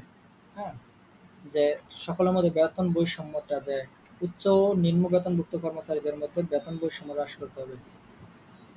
বেতন বৈষম্য মানে একদম মাত্রাতিরিক্ত যেন না হয়। সকল প্রকার দুর্নীতি নির্মূল করা হবে। কোনো ধরনের দুর্নীতি থাকবে না। রাজবন্দীদের মুক্তিদান, বাক স্বাধীনতা, সভা সমিতি ও সংবাদপত্রের স্বাধীনতা নিশ্চিত করতে হবে। শাসন বিভাগ থেকে বিচার বিভাগকে পৃথক করতে হবে। হ্যাঁ, শাসন বিভাগ আর বিচার বিভাগকে পৃথক করতে হবে। তারপরে কি, বর্ধমান হাউসকে আপাতত ছাত্রাবাস ও বাংলা ভাষা ও সাহিত্য গবেষণা করা হবে। বর্ধমান হাউসকে। তারপরে কি, বাংলা ভাষার শহীদদের স্মরণে শহীদ মিনার নির্মাণ করা হবে। তারপরে ২১শে ফেব্রুয়ারিকে শহীদ দিবস ও সরকারি ছুটির দিন ঘোষণা করা হবে। তারপর ঐতিহাসিক লাহোর প্রস্তাব অনুযায়ী পূর্ব বাংলার পূর্ণ স্বায়ত্তশাসন প্রদান করা হবে। নিয়মিত ও অবাধ নির্বাচনের ব্যবস্থা করা হবে। পরপর ৩টি উপনির্বাচনে যুক্তফ্রন্ট পরাজিত হলে মন্ত্রিসভা স্বেচ্ছায় পদত্যাগ করবে। বলছে পরপর ৩বার যদি যুক্তফ্রন্ট পরাজিত হয়, তাহলে মন্ত্রিসভা স্বেচ্ছায় পদত্যাগ করতে বাধ্য হবে। এই যে বিষয়গুলো। এবার যুক্তফ্রন্ট সরকার খুব গুরুত্বপূর্ণ। আমি কিন্তু একদম 3 স্টার দিয়ে দেখিয়েছিলাম। তো এটা কিন্তু খুব গুরুত্বপূর্ণ যুক্তফ্রন্ট। ১৯৫৪ সালের ৩রা এপ্রিল যুক্তফ্রন্টভুক্ত কৃষক শ্রমিক পার্টির নেতা শেরেবাংলা এ.কে ফজলুল হক মুখ্যমন্ত্রী হিসেবে শপথ গ্রহণ করেন। যুক্তফ্রন্ট সরকার মাত্র ৫৬ দিন ক্ষমতায় ছিল। কতদিন? মাত্র ৫৬ দিন ক্ষমতায় ছিল যুক্তফ্রন্ট সরকার। পাকিস্তান সরকার পূর্ব বাংলার যুক্তফ্রন্ট সরকারকে মনে প্রাণে গ্রহণ করতে পারেনি। তারা ষড়যন্ত্রের পথ বেছে নেয়। আদমজী পাটকল ও কর্ণফুলী কাগজের কলে বাঙালি অবাঙালি দাঙ্গাকে অজুহাত হিসেবে দাঁড় করিয়ে পাকিস্তানের গভর্নর জেনারেল গোলাম মোহাম্মদ ১৯৫৪ সালের ৩০শে মে যুক্তফ্রন্ট সরকারকে বরখাস্ত করে। উল্লেখ্য, পাকিস্তান সরকারের ইন্ধনে ওই দাঙ্গা হয়েছিল। শেরেবাংলা একে ফজলুল হককে গৃহবন্দী করা হয়। বঙ্গবন্ধু শেখ মুজিবুর রহমান সহ ৩,০০০ নেতাকর্মীকে গ্রেপ্তার করা হয়। এর মাধ্যমে পূর্ব বাংলার পাকিস্তান প্রতিষ্ঠান পূর্ব বাংলার প্রতি পাকিস্তান শাসক গোষ্ঠীর চরম বৈরী মনোভাব প্রকাশ পায়। পূর্ব বাংলায় পাকিস্তানের অরাজক শাসন পর্ব শুরু হয়। কেন্দ্র এবং প্রদেশে ঘন ঘন সরকার পরিবর্তন হতে থাকে। দেশ সামরিক শাসনের বেড়াজালে আবদ্ধ হয়।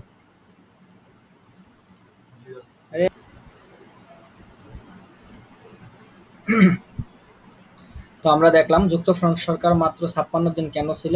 মানে হচ্ছে যে পাকিস্তানি শাসকদের যেই বিভিন্ন চক্রান্ত, ষড়যন্ত্রমূলক কার্যক্রম, সেটা আমরা এখানেও দেখতে পাচ্ছি। যে আদমজী পাটকল আর কর্ণফুলী কাগজ মিলে এই বাঙালি অবাঙালির মধ্যে, অর্থাৎ কে বাঙালি কে অবাঙালি, এগুলা নিয়ে একটু দাঙ্গা হাঙ্গামার সৃষ্টি হয়েছিল। যদিও এটা ওরাই করেছিল, উদ্দেশ্য ছিল যেভাবেই হোক যুক্তফ্রন্টকে হটাবে, যার জন্য আর টিকতে পারেনি।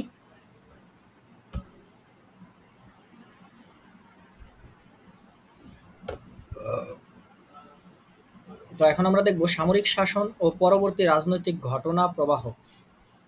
আসলে যেহেতু বাসায় ক্লাস নিচ্ছি, একটু মাঝে মাঝে কেউ কেউ আসছে, একটু কথা হচ্ছে, যার জন্য আমি টাইমটাও করতে পারছি না যে আসলে আমার ক্লাস কত সময় হচ্ছে। আমি বলেছিলাম 1 ঘন্টার মধ্যে শেষ করব, কিন্তু এইভাবে করলে তো সময় অনেক লেগে যাবে।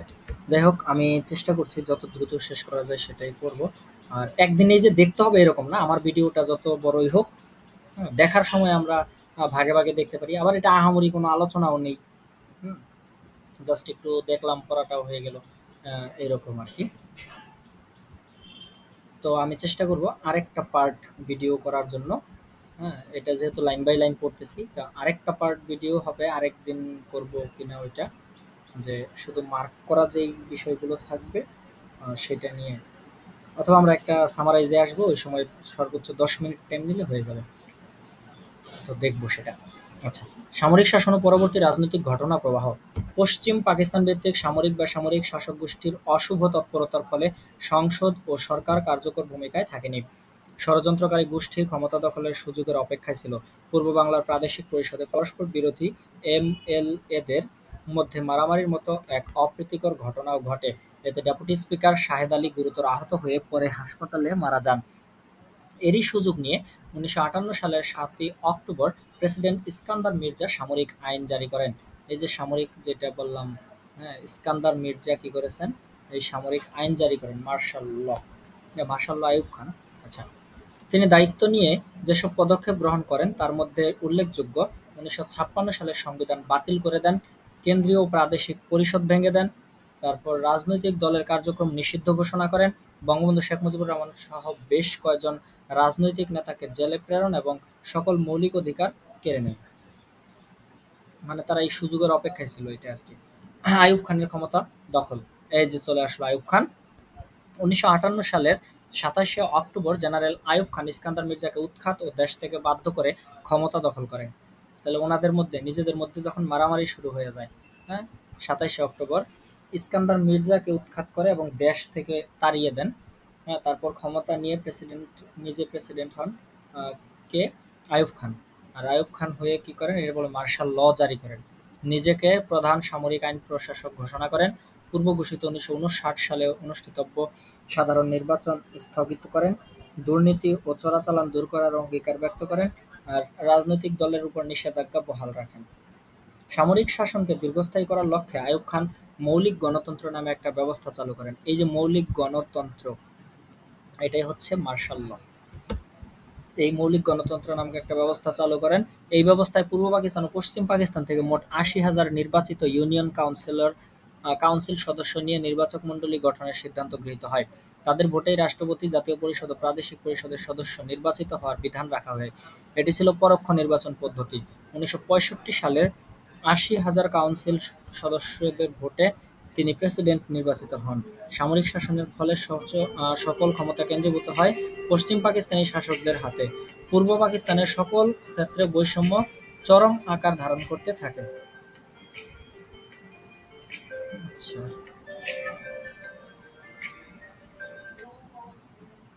আসসালামু আলাইকুম স্যার। এই আচ্ছা, এই ব্যবস্থা এটা দেখলাম। তো এখন কি দেখছি আমরা? ১৯৬৫ সালে ৮০,০০০ সদস্যের ভোটে তিনি প্রেসিডেন্ট নির্বাচিত হন। সামরিক শাসনের ফলে সকল ক্ষমতা কেন্দ্রীভূত হয় পশ্চিম পাকিস্তানি শাসকদের হাতে। পূর্ব পাকিস্তানের সকল ক্ষেত্রে বৈষম্য চরম আকার ধারণ করতে থাকে। পূর্ব পাকিস্তানের প্রতি বৈষম্যগুলো কি কি? এবার একটু দেখি যে আমাদের প্রতি, পূর্ব পাকিস্তান বলতে যে বর্তমান বাংলাদেশ, সেটার কথা বোঝাচ্ছে। যে আমাদের প্রতি আসলে বৈষম্যগুলো কি কি ছিল, আমরা কতটা ধৈর্য ধারণ করেছিলাম, কিন্তু না পেরে তারপর হচ্ছে এরকম অবস্থানে গিয়েছে। পাকিস্তান সৃষ্টির আগে পূর্ব বাংলা অর্থনৈতিক, সামাজিক ও শিক্ষা সহ বিভিন্ন ক্ষেত্রে পশ্চিম পাকিস্তানের চেয়ে অগ্রসর ছিল। অর্থাৎ পাকিস্তান সৃষ্টির আগে যখন ভারত, পাকিস্তান, বাংলাদেশ তিনটা মিলিয়ে ভারতবর্ষ নামক ছিল, অর্থাৎ ওই সময় কি ছিল? অর্থনীতি বলি, সামাজিক দিক বলি, শিক্ষা দীক্ষা বলি, সব দিক দিয়ে কি ছিল? এই পশ্চিম পাকিস্তান, অর্থাৎ বর্তমান যে পাকিস্তান, সেই পাকিস্তানের থেকে বাংলাদেশ বা পূর্ব পাকিস্তান আহ, অগ্রসর ছিল, মানে অনেক উন্নত ছিল। কিন্তু ১৯৪৭ সালে পশ্চিম পাকিস্তানি শাসন শোষণ প্রতিষ্ঠার ফলে পূর্ব পাকিস্তান দ্রুত পিছিয়ে যেতে থাকে। তার মানে আমাদের সাথে যে শোষণের লেভেলটা কেমন ছিল, যে ওরা যখন আমাদের সাথে ছিল না তখন আমাদের অগ্রগতি ছিল, ওরা আসার সাথে সাথে আমরা পিছিয়ে যেতে থাকি। তার মানে আমাদেরকে ওরা কতটা কটাক্ষ করে রেখেছিল। বৃদ্ধি পেতে থাকে দুই অঞ্চলের মধ্যকার বৈষম্য, মানে এটা ডে বাই ডে বাড়তেই থাকে। তাহলে এবার দেখি অর্থনৈতিক বৈষম্যের লেভেলটা কি, এগুলোর থেকে কিন্তু প্রশ্ন আসবে, আমাদের দিতে হবে, এই জন্য গুরুত্বপূর্ণ। পাকিস্তান সরকারের বৈষম্যমূলক নীতির কারণে পূর্ব বাংলার চেয়ে পশ্চিম পাকিস্তান অনেক বেশি অর্থনৈতিক সুবিধা ভোগ করছিল। মানে আমাদের যা ছিল ওরা বেশি বেশি ভোগ করতো, সেটা বলছে। 1955-56 থেকে 1959-60 অর্থ বছর পর্যন্ত পূর্ব পাকিস্তান লাভ করেছিল মোট বাজেট বরাদ্দের মাত্র 113,80,000 টাকা। এটা হচ্ছে 1955 থেকে 1960-এর মধ্যে যে বিষয়টা এটা বলা হয়েছে। অপরদিকে পশ্চিম পাকিস্তান পেয়েছিল 500 কোটি টাকা। কোথায় 113,80,000, আর ওদের একদম মানে কাটায় কাটায় 500 কোটি টাকা। একইভাবে 1960-61 থেকে 1964-65 সাল পর্যন্ত পূর্ব পাকিস্তানের জন্য বরাদ্দ ছিল 648 কোটি টাকা, আর পশ্চিম পাকিস্তানের ক্ষেত্রে ছিল সেটা 22,230 কোটি টাকা, অর্থাৎ 4-6-24, বলতে পারি 4 গুণ। পূর্ব বাংলার পাট, চা, চামড়া প্রভৃতি বিদেশে রপ্তানি করে যে বৈদেশিক মুদ্রা অর্জিত হতো তার সিংহভাগ পশ্চিম পাকিস্তানের উন্নয়নে ব্যয় হতো।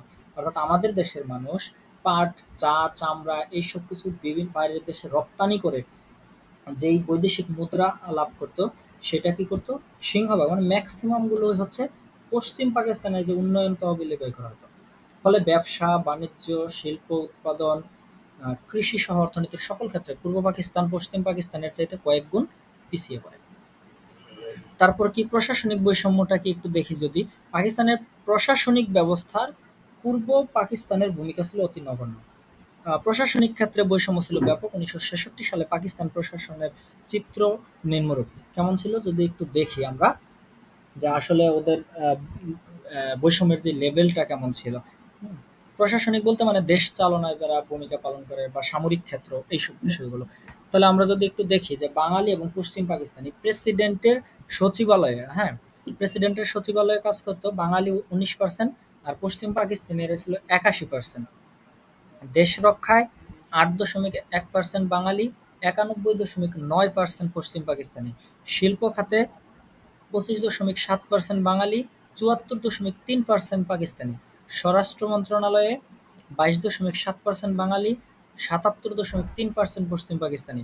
তথ্য মন্ত্রণালয়ে 20.1% বাঙালি, 79.9% পশ্চিম পাকিস্তান। শিক্ষায় মানে শিক্ষা মন্ত্রণালয়ে বাঙালি 27.3%, পশ্চিম পাকিস্তানি 27.7%। স্বাস্থ্য মন্ত্রণালয়ে 19% বাঙালি, অর্থাৎ পশ্চিম পাকিস্তানি 81%। আইনে বাঙালি 35%, পশ্চিম পাকিস্তানি 65%। কৃষিতে বাঙালি 21%, পশ্চিম পাকিস্তানি 79%। এই যে প্রত্যেক জায়গাতে ওরা বেশি, সব জায়গাতে এই যে বৈষম্যের লেভেল, এটা 1966 সালে পাকিস্তান প্রশাসনের চিত্র ছিল এটা। পাকিস্তানের সেনাবাহিনী, স্কুল, নৌ ও বিমান বাহিনীতে বাঙালিদের নিয়োগ ও পদোন্নতির ক্ষেত্রে চরম বৈষম্য বিরাজ করেছিল। 1956 সালে দৈনিক ডন পত্রিকার এক প্রতিবেদনে বাঙালিদের অবস্থান তুলে ধরা হয়েছিল। কি পত্রিকা? ডন পত্রিকাতে 1956 সালের যে বিষয়টা, সেটা কি পদবিগুলো কি কি ছিল? General, major general, brigadier, colonel, lieutenant colonel, major, নৌবাহিনী অফিসার, বিমান বাহিনী অফিসার, এগুলো। তো এখানে পূর্ব পাকিস্তান আর হচ্ছে পশ্চিম পাকিস্তানের যদি অর্থ যদি দেখি, তাহলে জেনারেল 1956 সালে এটা একটা পত্রিকা এটা তুলে ধরেছে যে জেনারেল পদে যারা ছিল পশ্চিম পাকিস্তানের 3 জন, বাঙালি একজনও নাই। বাঙালি বলতে মানে আমি বাংলাদেশের কথা বলছি, তাহলে পাকিস্তান বাংলাদেশ বলি, বারে বারে পূর্ব পাকিস্তান পশ্চিম পাকিস্তান না বলে। মেজর জেনারেল ছিল 20 জন পাকিস্তানি, বাংলাদেশি শূন্য। ব্রিগেডিয়ার 34 জন, বাংলাদেশি শূন্য। কর্নেল 49 জন, বাংলাদেশি একজন। লেফটেন্যান্ট কর্নেল 198 জন, বাংলাদেশি 2 জন। মেজর 590 জন, বাংলাদেশি 10 জন। নৌবাহিনী অফিসার 593 জন, বাংলাদেশ 7 জন। বিমান বাহিনী অফিসার 640 জন, বাংলাদেশ 40 জন। শিক্ষাক্ষেত্রে বৈষম্য। পাকিস্তান সৃষ্টির আগে পূর্ব বাংলা পশ্চিম পাকিস্তানের চেয়ে প্রাথমিক ও মাধ্যমিক শিক্ষায় এগিয়ে ছিল। পাকিস্তান সৃষ্টির পর শিক্ষা খাতে বাজেট বরাদ্দে পশ্চিম পাকিস্তান পূর্ব পাকিস্তানের দ্বিগুণেরও বেশি বরাদ্দ লাভ করতে থাকে। পশ্চিম পাকিস্তানে প্রাথমিক, মাধ্যমিক ও উচ্চশিক্ষার জন্য নতুন নতুন শিক্ষা প্রতিষ্ঠান গড়ে ওঠে। সামাজিক বৈষম্য: পাকিস্তানের বৈষম্যমূলক নীতির কারণে পূর্ব পাকিস্তানের মধ্যবিত্তের বিকাশ মন্থর হয়ে পড়ে। বাঙালিরা অর্থনৈতিকভাবে দুর্বল হতে থাকে। উভয় অঞ্চলের মধ্যে বৈষম্য বৃদ্ধি পায়। মানুষ প্রতিবাদ করে, আন্দোলন দানা বেঁধে ওঠে। এই যে বিষয়গুলো আমরা প্রত্যেক জায়গাতে বৈষম্য দেখতে পাচ্ছি। তারপরে সামরিক শাসন বিরোধী আন্দোলন। আইয়ুব খানের সামরিক শাসনের বিরুদ্ধে 1961 সাল থেকে পূর্ব পাকিস্তানে আন্দোলন শুরু হয়। 1962 সালে জানুয়ারি মাসে বাঙালিদের প্রিয় নেতা ও পাকিস্তানের সাবেক প্রধানমন্ত্রী হোসেন সৈয়দ সোহরাওয়ার্দীকে গ্রেপ্তার করা হলে আন্দোলন তীব্র হয়ে ওঠে। এরপর একই বছরের ফেব্রুয়ারি মাসে বঙ্গবন্ধু শেখ মুজিবকে গ্রেপ্তার করা হলে রাজবন্দীদের মুক্তির দাবিতে আন্দোলন আরও বেগবান হয়। 1962 সালে আইয়ুবের প্রস্তাবিত শাসনতন্ত্রের বিরুদ্ধে ছাত্রসমাজ প্রতিবাদ মুখর হয়ে ওঠে। ছাত্রসমাজ 15 দফা কর্মসূচি ঘোষণা করে। শিক্ষানীতি বিষয়ক ছাত্রদের আন্দোলনে বিভিন্ন পেশাজীবীও অংশগ্রহণ করেন। এই সঙ্গে সাংবিধানিক শাসন পুনঃপ্রতিষ্ঠার লক্ষ্যে জাতীয় গণতান্ত্রিক ফ্রন্ট (এনডিএফ) গঠিত হয়। এই সংগঠন আইয়ুব খানের সামরিক শাসন বিরোধী আন্দোলন গড়ে তোলে। 1965 সালের প্রেসিডেন্ট নির্বাচন উপলক্ষে রাজনৈতিক দলগুলো সামরিক শাসন বিরোধী বক্তব্য নিয়ে জনগণের কাছে যাওয়ার সুযোগ পায়। তাহলে এখান থেকে আমাদের আসলে খুব বেশি কিছু লাগবে না, শুধু আমরা বৈষম্যের চিত্রগুলো দেখবো। এটা হচ্ছে আমাদের আহ, সৃজনশীলের ক্ষেত্রে এই ধরনের ইনফরমেশন গুলো দিতে পারলে নাম্বার বাড়বে। তো আমি আলোচনা করব, পরীক্ষা নিব, তখন দেখাবো যে এখানে কিভাবে লিখতে হয়। তারপরে 6 দফার পটভূমি, 6 দফাটার সূচনাটা কিভাবে হয়েছিল সেটা সম্পর্কে আমরা এখন আলোচনা করব।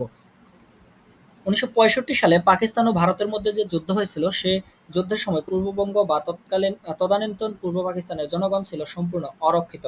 পাকিস্তানের কেন্দ্রীয় সরকারের কাছে এই অঞ্চলের সুরক্ষা কোনো গুরুত্বই ছিল না। ভারতের দয়ার উপর ছেড়ে দেওয়া হয়েছিল পূর্ব বাংলাকে। ভারত সে সময় যদি পূর্ববঙ্গে ব্যাপক আক্রমণ চালাতো, তাহলে 1200 মাইল দূর থেকে পাকিস্তান কোনোভাবেই এই অঞ্চলকে রক্ষা করতে পারতো না। আমি বলেছিলাম যে দুই ইয়ার মধ্যে ব্যবধান ছিল কত, 1200 মাইল। সেটাই যে এখানে চলে আসছে, এটা আমাদের গুরুত্বপূর্ণ ইনফরমেশন। হুম পারতো না।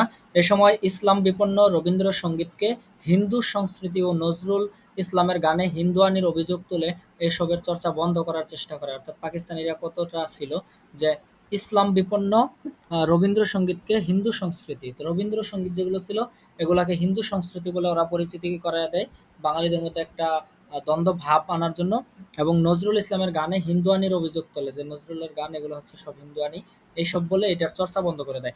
পূর্ব পাকিস্তানের জনগণ নিজেদের সংস্কৃতি, ইতিহাস, ঐতিহ্য এবং রাজনৈতিক অধিকার রক্ষার জন্য স্বায়ত্তশাসনের গুরুত্ব নতুনভাবে উপলব্ধি করে। উপরোক্ত ঘটনাবলী এবং আইয়ুব খানের নির্যাতন নিপীড়নের পটভূমিতে বঙ্গবন্ধু শেখ মুজিবুর রহমান বাঙালির মুক্তির সনদ হিসেবে 6 দফা দাবি উপস্থাপন করেছিলেন।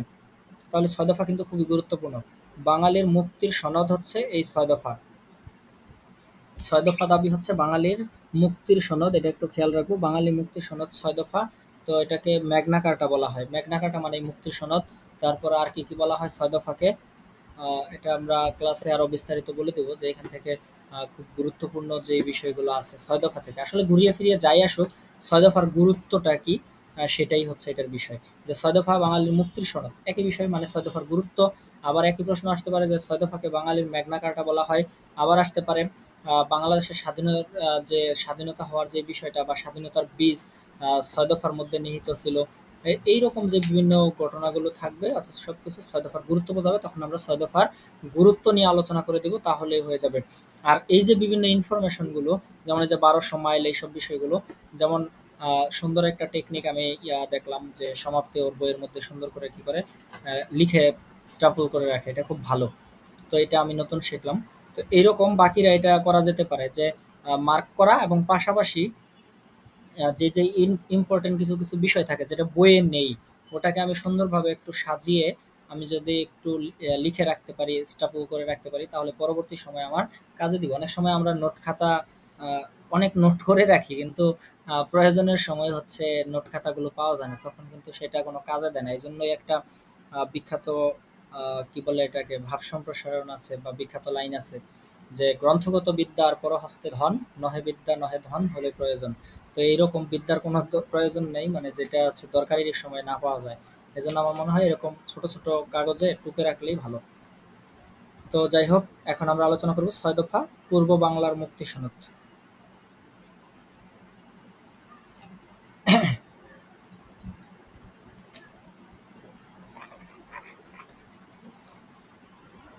ঐতিহাসিক ৬ দফার প্রবক্তা জাতির পিতা বঙ্গবন্ধু শেখ মুজিবুর রহমান। এটা আমরা জানি। পূর্ব বাংলার জনগণের প্রতি পাকিস্তান রাষ্ট্রের চরম বৈষম্যমূলক আচরণ ও অবহেলার বিরুদ্ধে আন্দোলন সংগ্রাম গভীর ও সুস্পষ্ট রূপ লাভ করে ৬ দফা স্বায়ত্তশাসনের দাবি নামায়।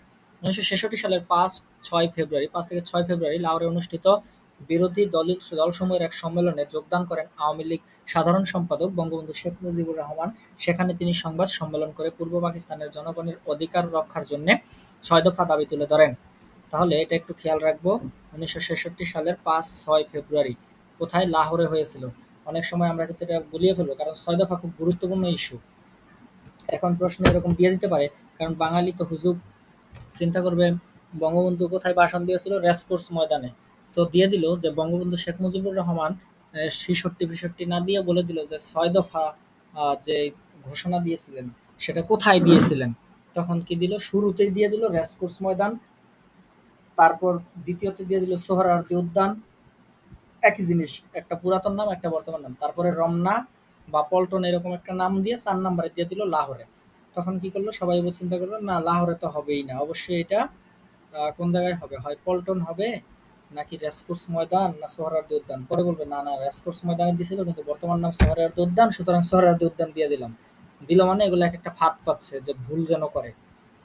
তো এটা খেয়াল রাখতে হবে, লাহোরে এটা দিয়েছিল ৬ দফার ঘোষণা। তো আমরা ৬টা দফা, আমি বলছিলাম যে ৬টা দফা খুবই গুরুত্বপূর্ণ, হ্যাঁ, এবং এটা আলোচনা করে বুঝিয়ে দেওয়ার একটা বিষয় আছে। এটা বুঝলে আমরা ৬ দফার গুরুত্বটা বুঝতে পারবো।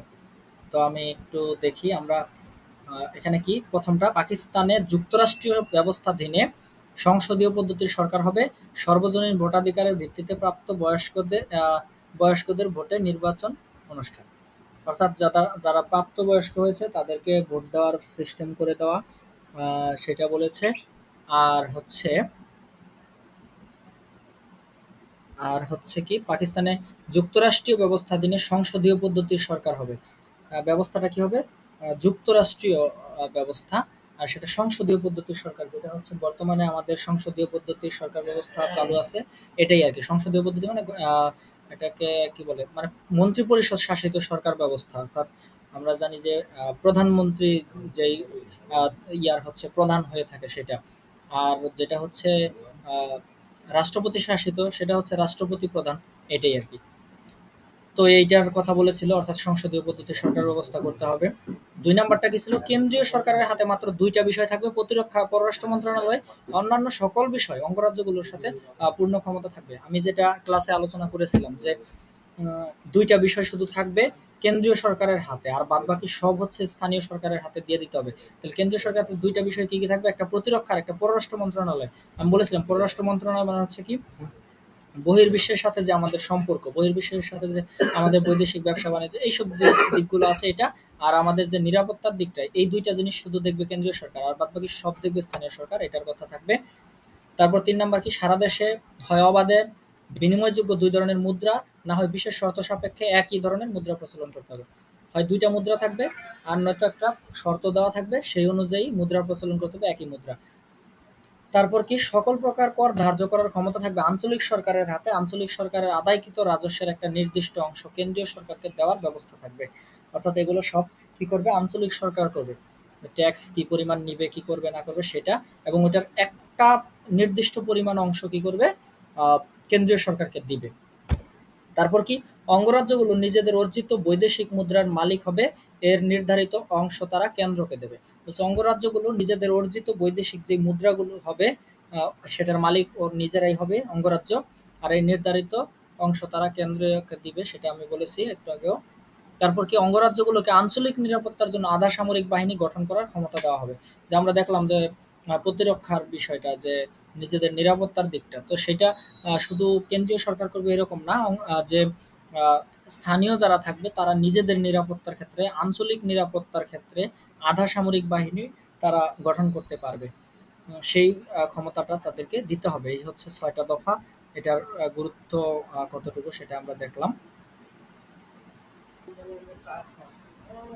তো আমরা দেখলাম ৬ দফার ৬টা দাবি। এবার গুরুত্বগুলো যদি একটু বলি। ৬ দফা পূর্ব পাকিস্তানের জনগণের অর্থনৈতিক, রাজনৈতিক, সামরিক সহ সকল অধিকারের কথা তুলে ধরে আইয়ুব সরকার একে বিচ্ছিন্নতাবাদী কর্মসূচি বলে আখ্যায়িত করে। এই কর্মসূচি বাঙালির জাতীয় চেতনামূলক বিস্ফোরণ ঘটায়। এতে প্রত্যক্ষভাবে স্বাধীনতার কথা বলা না হলেও এই ৬ দফা কর্মসূচি বাঙালিদের স্বাধীনতার মন্ত্রে গভীরভাবে উজ্জীবিত করে। এটি ছিল বাঙালি জাতির মুক্তির সনদ। এই যে আবারও চলে আসছে মুক্তির সনদ, বাঙালি জাতির মুক্তি সনদ, বারে বারে এটাই আসবে। ৬ দফা কর্মসূচি ঘোষণার জন্য পাকিস্তানি শাসক গোষ্ঠী বঙ্গবন্ধু শেখ মুজিবুর রহমানকে বিচ্ছিন্নতাবাদী এবং পাকিস্তানের ১ নম্বর শত্রু বলে চিহ্নিত করে। পাকিস্তান সরকার ৬ দফা গ্রহণ না করে দমন পীড়ন শুরু করলে আন্দোলন অনিবার্য হয়ে ওঠে। এই যে বিষয়গুলো আমরা দেখতে পাচ্ছি যে ৬ দফার গুরুত্বগুলো কেমন, এটাকে বিচ্ছিন্নতাবাদী কর্মসূচি হিসেবে ঘোষণা করা, মানে অপপ্রচারের যে দিকটা, মানুষকে অপপ্রচার করা, এগুলো করতে শুরু করলো, কারণ দেখলো যে ৬ দফাতে আর রক্ষা নেই।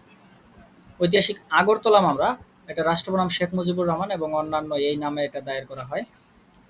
কারণ কি, এটা আমরা জানি যে মিথ্যা মামলা, আগরতলা ষড়যন্ত্র মামলা। এই মামলাতে বঙ্গবন্ধু সহ আরো অন্যান্য সর্বমোট ৩৫ জনকে এই মামলার আসামি করা হয় এবং এখানে হচ্ছে তাদেরকে গ্রেপ্তার করা হয়, সেটা আমরা দেখি।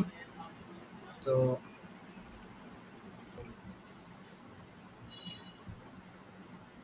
আচ্ছা, তাহলে ৬ দফা কর্মসূচি ঘোষণার জন্য পাকিস্তানি শাসক গোষ্ঠী বঙ্গবন্ধু শেখ মুজিবুর রহমানকে বিচ্ছিন্নতাবাদী এবং পাকিস্তানের ১ নম্বর শত্রু বলে চিহ্নিত করে। পাকিস্তান সরকার ৬ দফা গ্রহণ না করে দমন পীড়ন শুরু করলে আন্দোলন অনিবার্য হয়ে ওঠে, সেটা বললাম। আর আচ্ছা, আগরতলা ষড়যন্ত্র মামলার দিকে ছিলাম আমরা, যেটা আলোচনা অলরেডি হয়ে গেছে। তো বঙ্গবন্ধু শেখ মুজিবুর রহমানের রাজনীতির চূড়ান্ত লক্ষ্য ছিল বাংলাদেশের স্বাধীনতা। তার বিশ্বাস ছিল শেষ পর্যন্ত সশস্ত্র সংগ্রাম ব্যতীত বাংলাদেশের স্বাধীনতা অর্জন সম্ভব হবে না। তাই তিনি সে সময় গোপনে গঠিত বিপ্লবী পরিষদের সদস্যদের তাদের পরিকল্পনা বাস্তবায়নের সম্মতি দিয়েছিলেন। বিপ্লবী পরিষদের পরিকল্পনা ছিল একটি নির্দিষ্ট রাতে এবং একটি নির্দিষ্ট সময় বাঙালিরা বিভিন্ন গ্রুপে বিভক্ত হয়ে তৎকালীন পূর্ব পাকিস্তানের সব ক্যান্টনমেন্টে কমান্ডো স্টাইলে হামলা চালিয়ে পশ্চিম পাকিস্তানিদের অস্ত্র কেড়ে নিয়ে তাদের বন্দী করবে এবং বঙ্গবন্ধু শেখ মুজিবুর রহমানের নেতৃত্বে বাংলাদেশের স্বাধীনতা ঘোষণা করবে। পরিকল্পনাটির ব্যাপারে একবার বঙ্গবন্ধু শেখ মুজিবুর রহমান ত্রিপুরার রাজধানী আগরতলায় গিয়েছিলেন। একটু খেয়াল রাখতে হবে, ত্রিপুরার রাজধানী আগরতলা।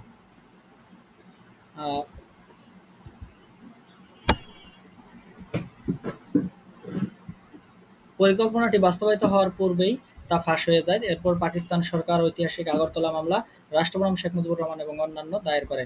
শাসক গোষ্ঠী এটিকে ষড়যন্ত্র মামলা হিসেবে আখ্যায়িত করে। পাকিস্তানের শাসক গোষ্ঠীর দৃষ্টিতে ষড়যন্ত্র বলে মনে হলেও এটি ছিল বাংলাদেশকে স্বাধীন করার জন্য বঙ্গবন্ধুর একটা পরিকল্পনা। এই মামলায় রাজনীতিবিদ, বেসামরিক সরকারি কর্মকর্তা, সামরিক ও প্রাক্তন সামরিক কর্মকর্তা এবং অন্যান্য বেসামরিক ব্যক্তিবর্গ সহ মোট ৩৫ জনকে আসামি করা হয়। একটু খেয়াল রাখতে হবে, আগরতলা ষড়যন্ত্র মামলার মোট আসামি কত? ৩৫ জন। বঙ্গবন্ধু শেখ মুজিবুর রহমানকে গ্রেপ্তার করা হয় কত? ১ নম্বর আসামি হিসেবে, মানে শুরুতে বঙ্গবন্ধুকে দিয়ে তারপর বাকিদের, এই আর কি। তাদের বিরুদ্ধে পাকিস্তান দণ্ডবিধির ১২১-এর ক এবং ১৩১ ধারায় তদানীন্তন পূর্ব পাকিস্তানকে সশস্ত্র পন্থায় স্বাধীন সার্বভৌম রাষ্ট্র হিসেবে প্রতিষ্ঠার পরিকল্পনা করার অভিযোগ আনা হয়। বিচারের উদ্দেশ্যে ঢাকা ক্যান্টনমেন্টে প্রতিষ্ঠিত বিশেষ ট্রাইব্যুনালে ১৯৬৮ সালের ১৯শে জুন এ মামলার শুনানি শুরু হয়। মামলা শুরু হওয়ার পর তা প্রত্যাহারের জন্য আন্দোলন শুরু হয়। ছাত্র সমাজের ১১ দফার ভিত্তিতে কৃষক, শ্রমিক, ছাত্র জনতার ঐক্যবদ্ধ আন্দোলন গণ আন্দোলনে রূপ লাভ করে। তাহলে ছাত্র সমাজের ১১ দফা একটু খেয়াল রাখতে হবে। ৬ দফা ও ১১ দফা আন্দোলনের ফলে যে গণজাগরণের সৃষ্টি হয় তারই ধারাবাহিকতায় ঐতিহাসিক আগরতলা মামলা বাঙালিদের স্বাধীনতার দিকে ধাবিত করতে অনুপ্রেরণা যোগায়। ১৯৬৯ সালের গণ-অভ্যুত্থান, খুব গুরুত্বপূর্ণ গণ-অভ্যুত্থান।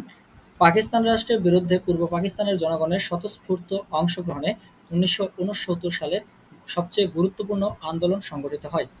স্বতঃস্ফূর্ত মানে কি? স্বতঃস্ফূর্ত মানে হচ্ছে স্বেচ্ছায় চলে আসে আর কি, জোরপূর্বক। যেমন আমাদের কি হয়, পড়াশোনা, যখন একটা মোটিভেশন ভিডিও দেখি তখন মনে হয় একেবারে পড়ে করে দেবো, আবার একটু পরে যেই সেই। তো এটা স্বতঃস্ফূর্ত না। স্বতঃস্ফূর্তটা হচ্ছে সেটা যে আমাকে বলুক আর না বলুক আমি পড়বো। ইতিহাসে এটি ৬৯ গণ-অভ্যুত্থান নামে পরিচিত। এটি বিপ্লবাত্মক রূপ পরিগ্রহ করে। সকল গণতান্ত্রিক দল, পেশাজীবী সংগঠন ও মানুষ যার যার অবস্থান থেকে এই আন্দোলনে যুক্ত হয়।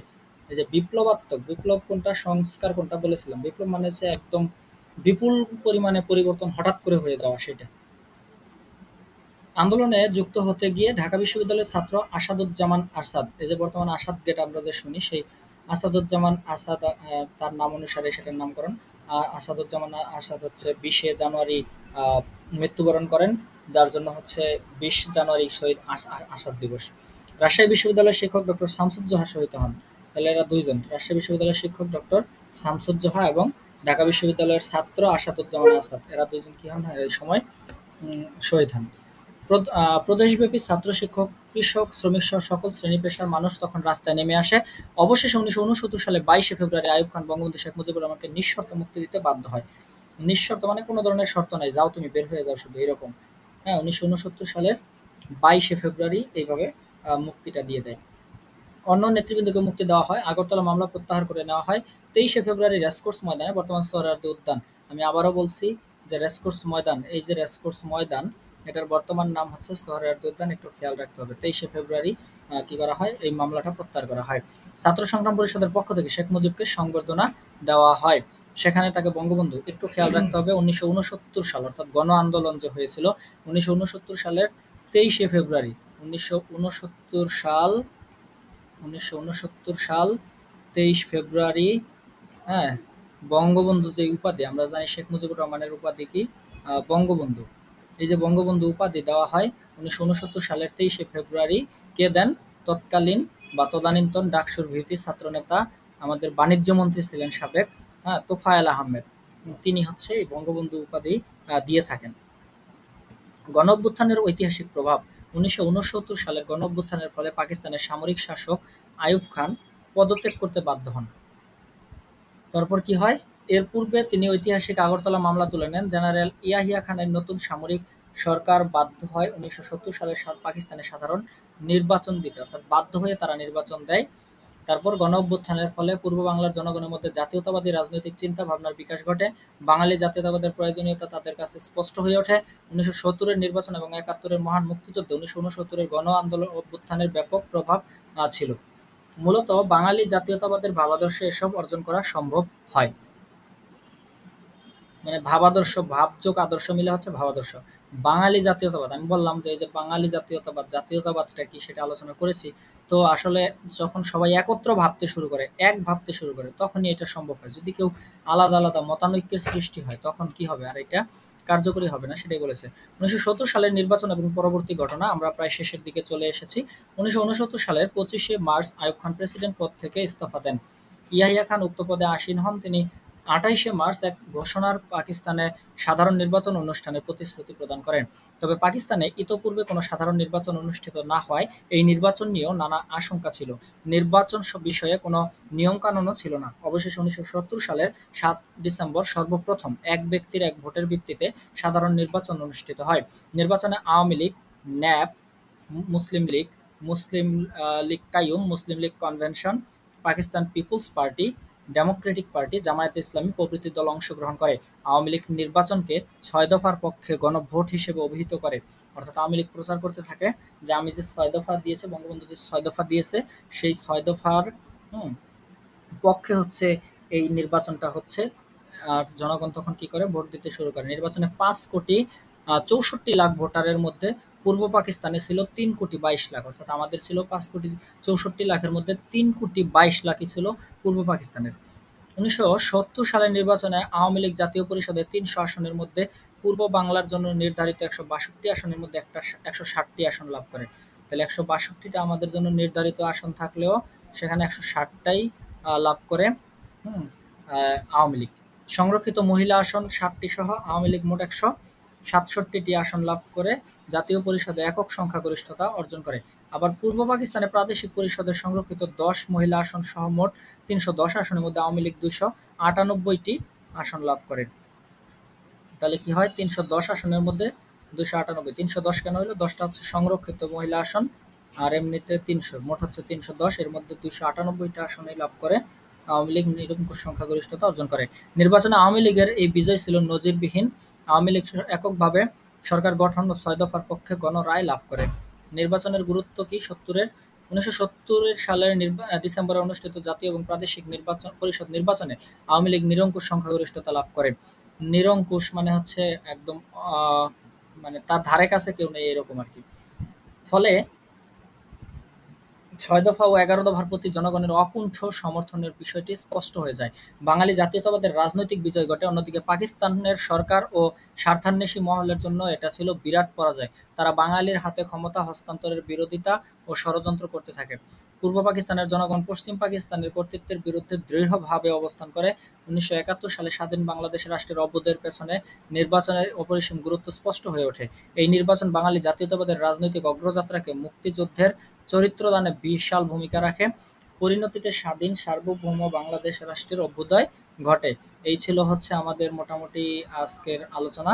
তো আমরা আরেকবার একটু আহ, করে দিচ্ছি মূল মূল যেই বিষয়গুলো। তো আমার মনে হয় এই পর্বের ভিডিওটা এখানে শেষ করে পরবর্তী পার্ট একটা করে এটা শুধু সামারাইজ দিয়ে দিলে ভালো হবে। তো সেটা শর্ট আকারেও দিয়ে দিতে পারি, ভালো হবে। তো ঠিক আছে, ধন্যবাদ সবাইকে।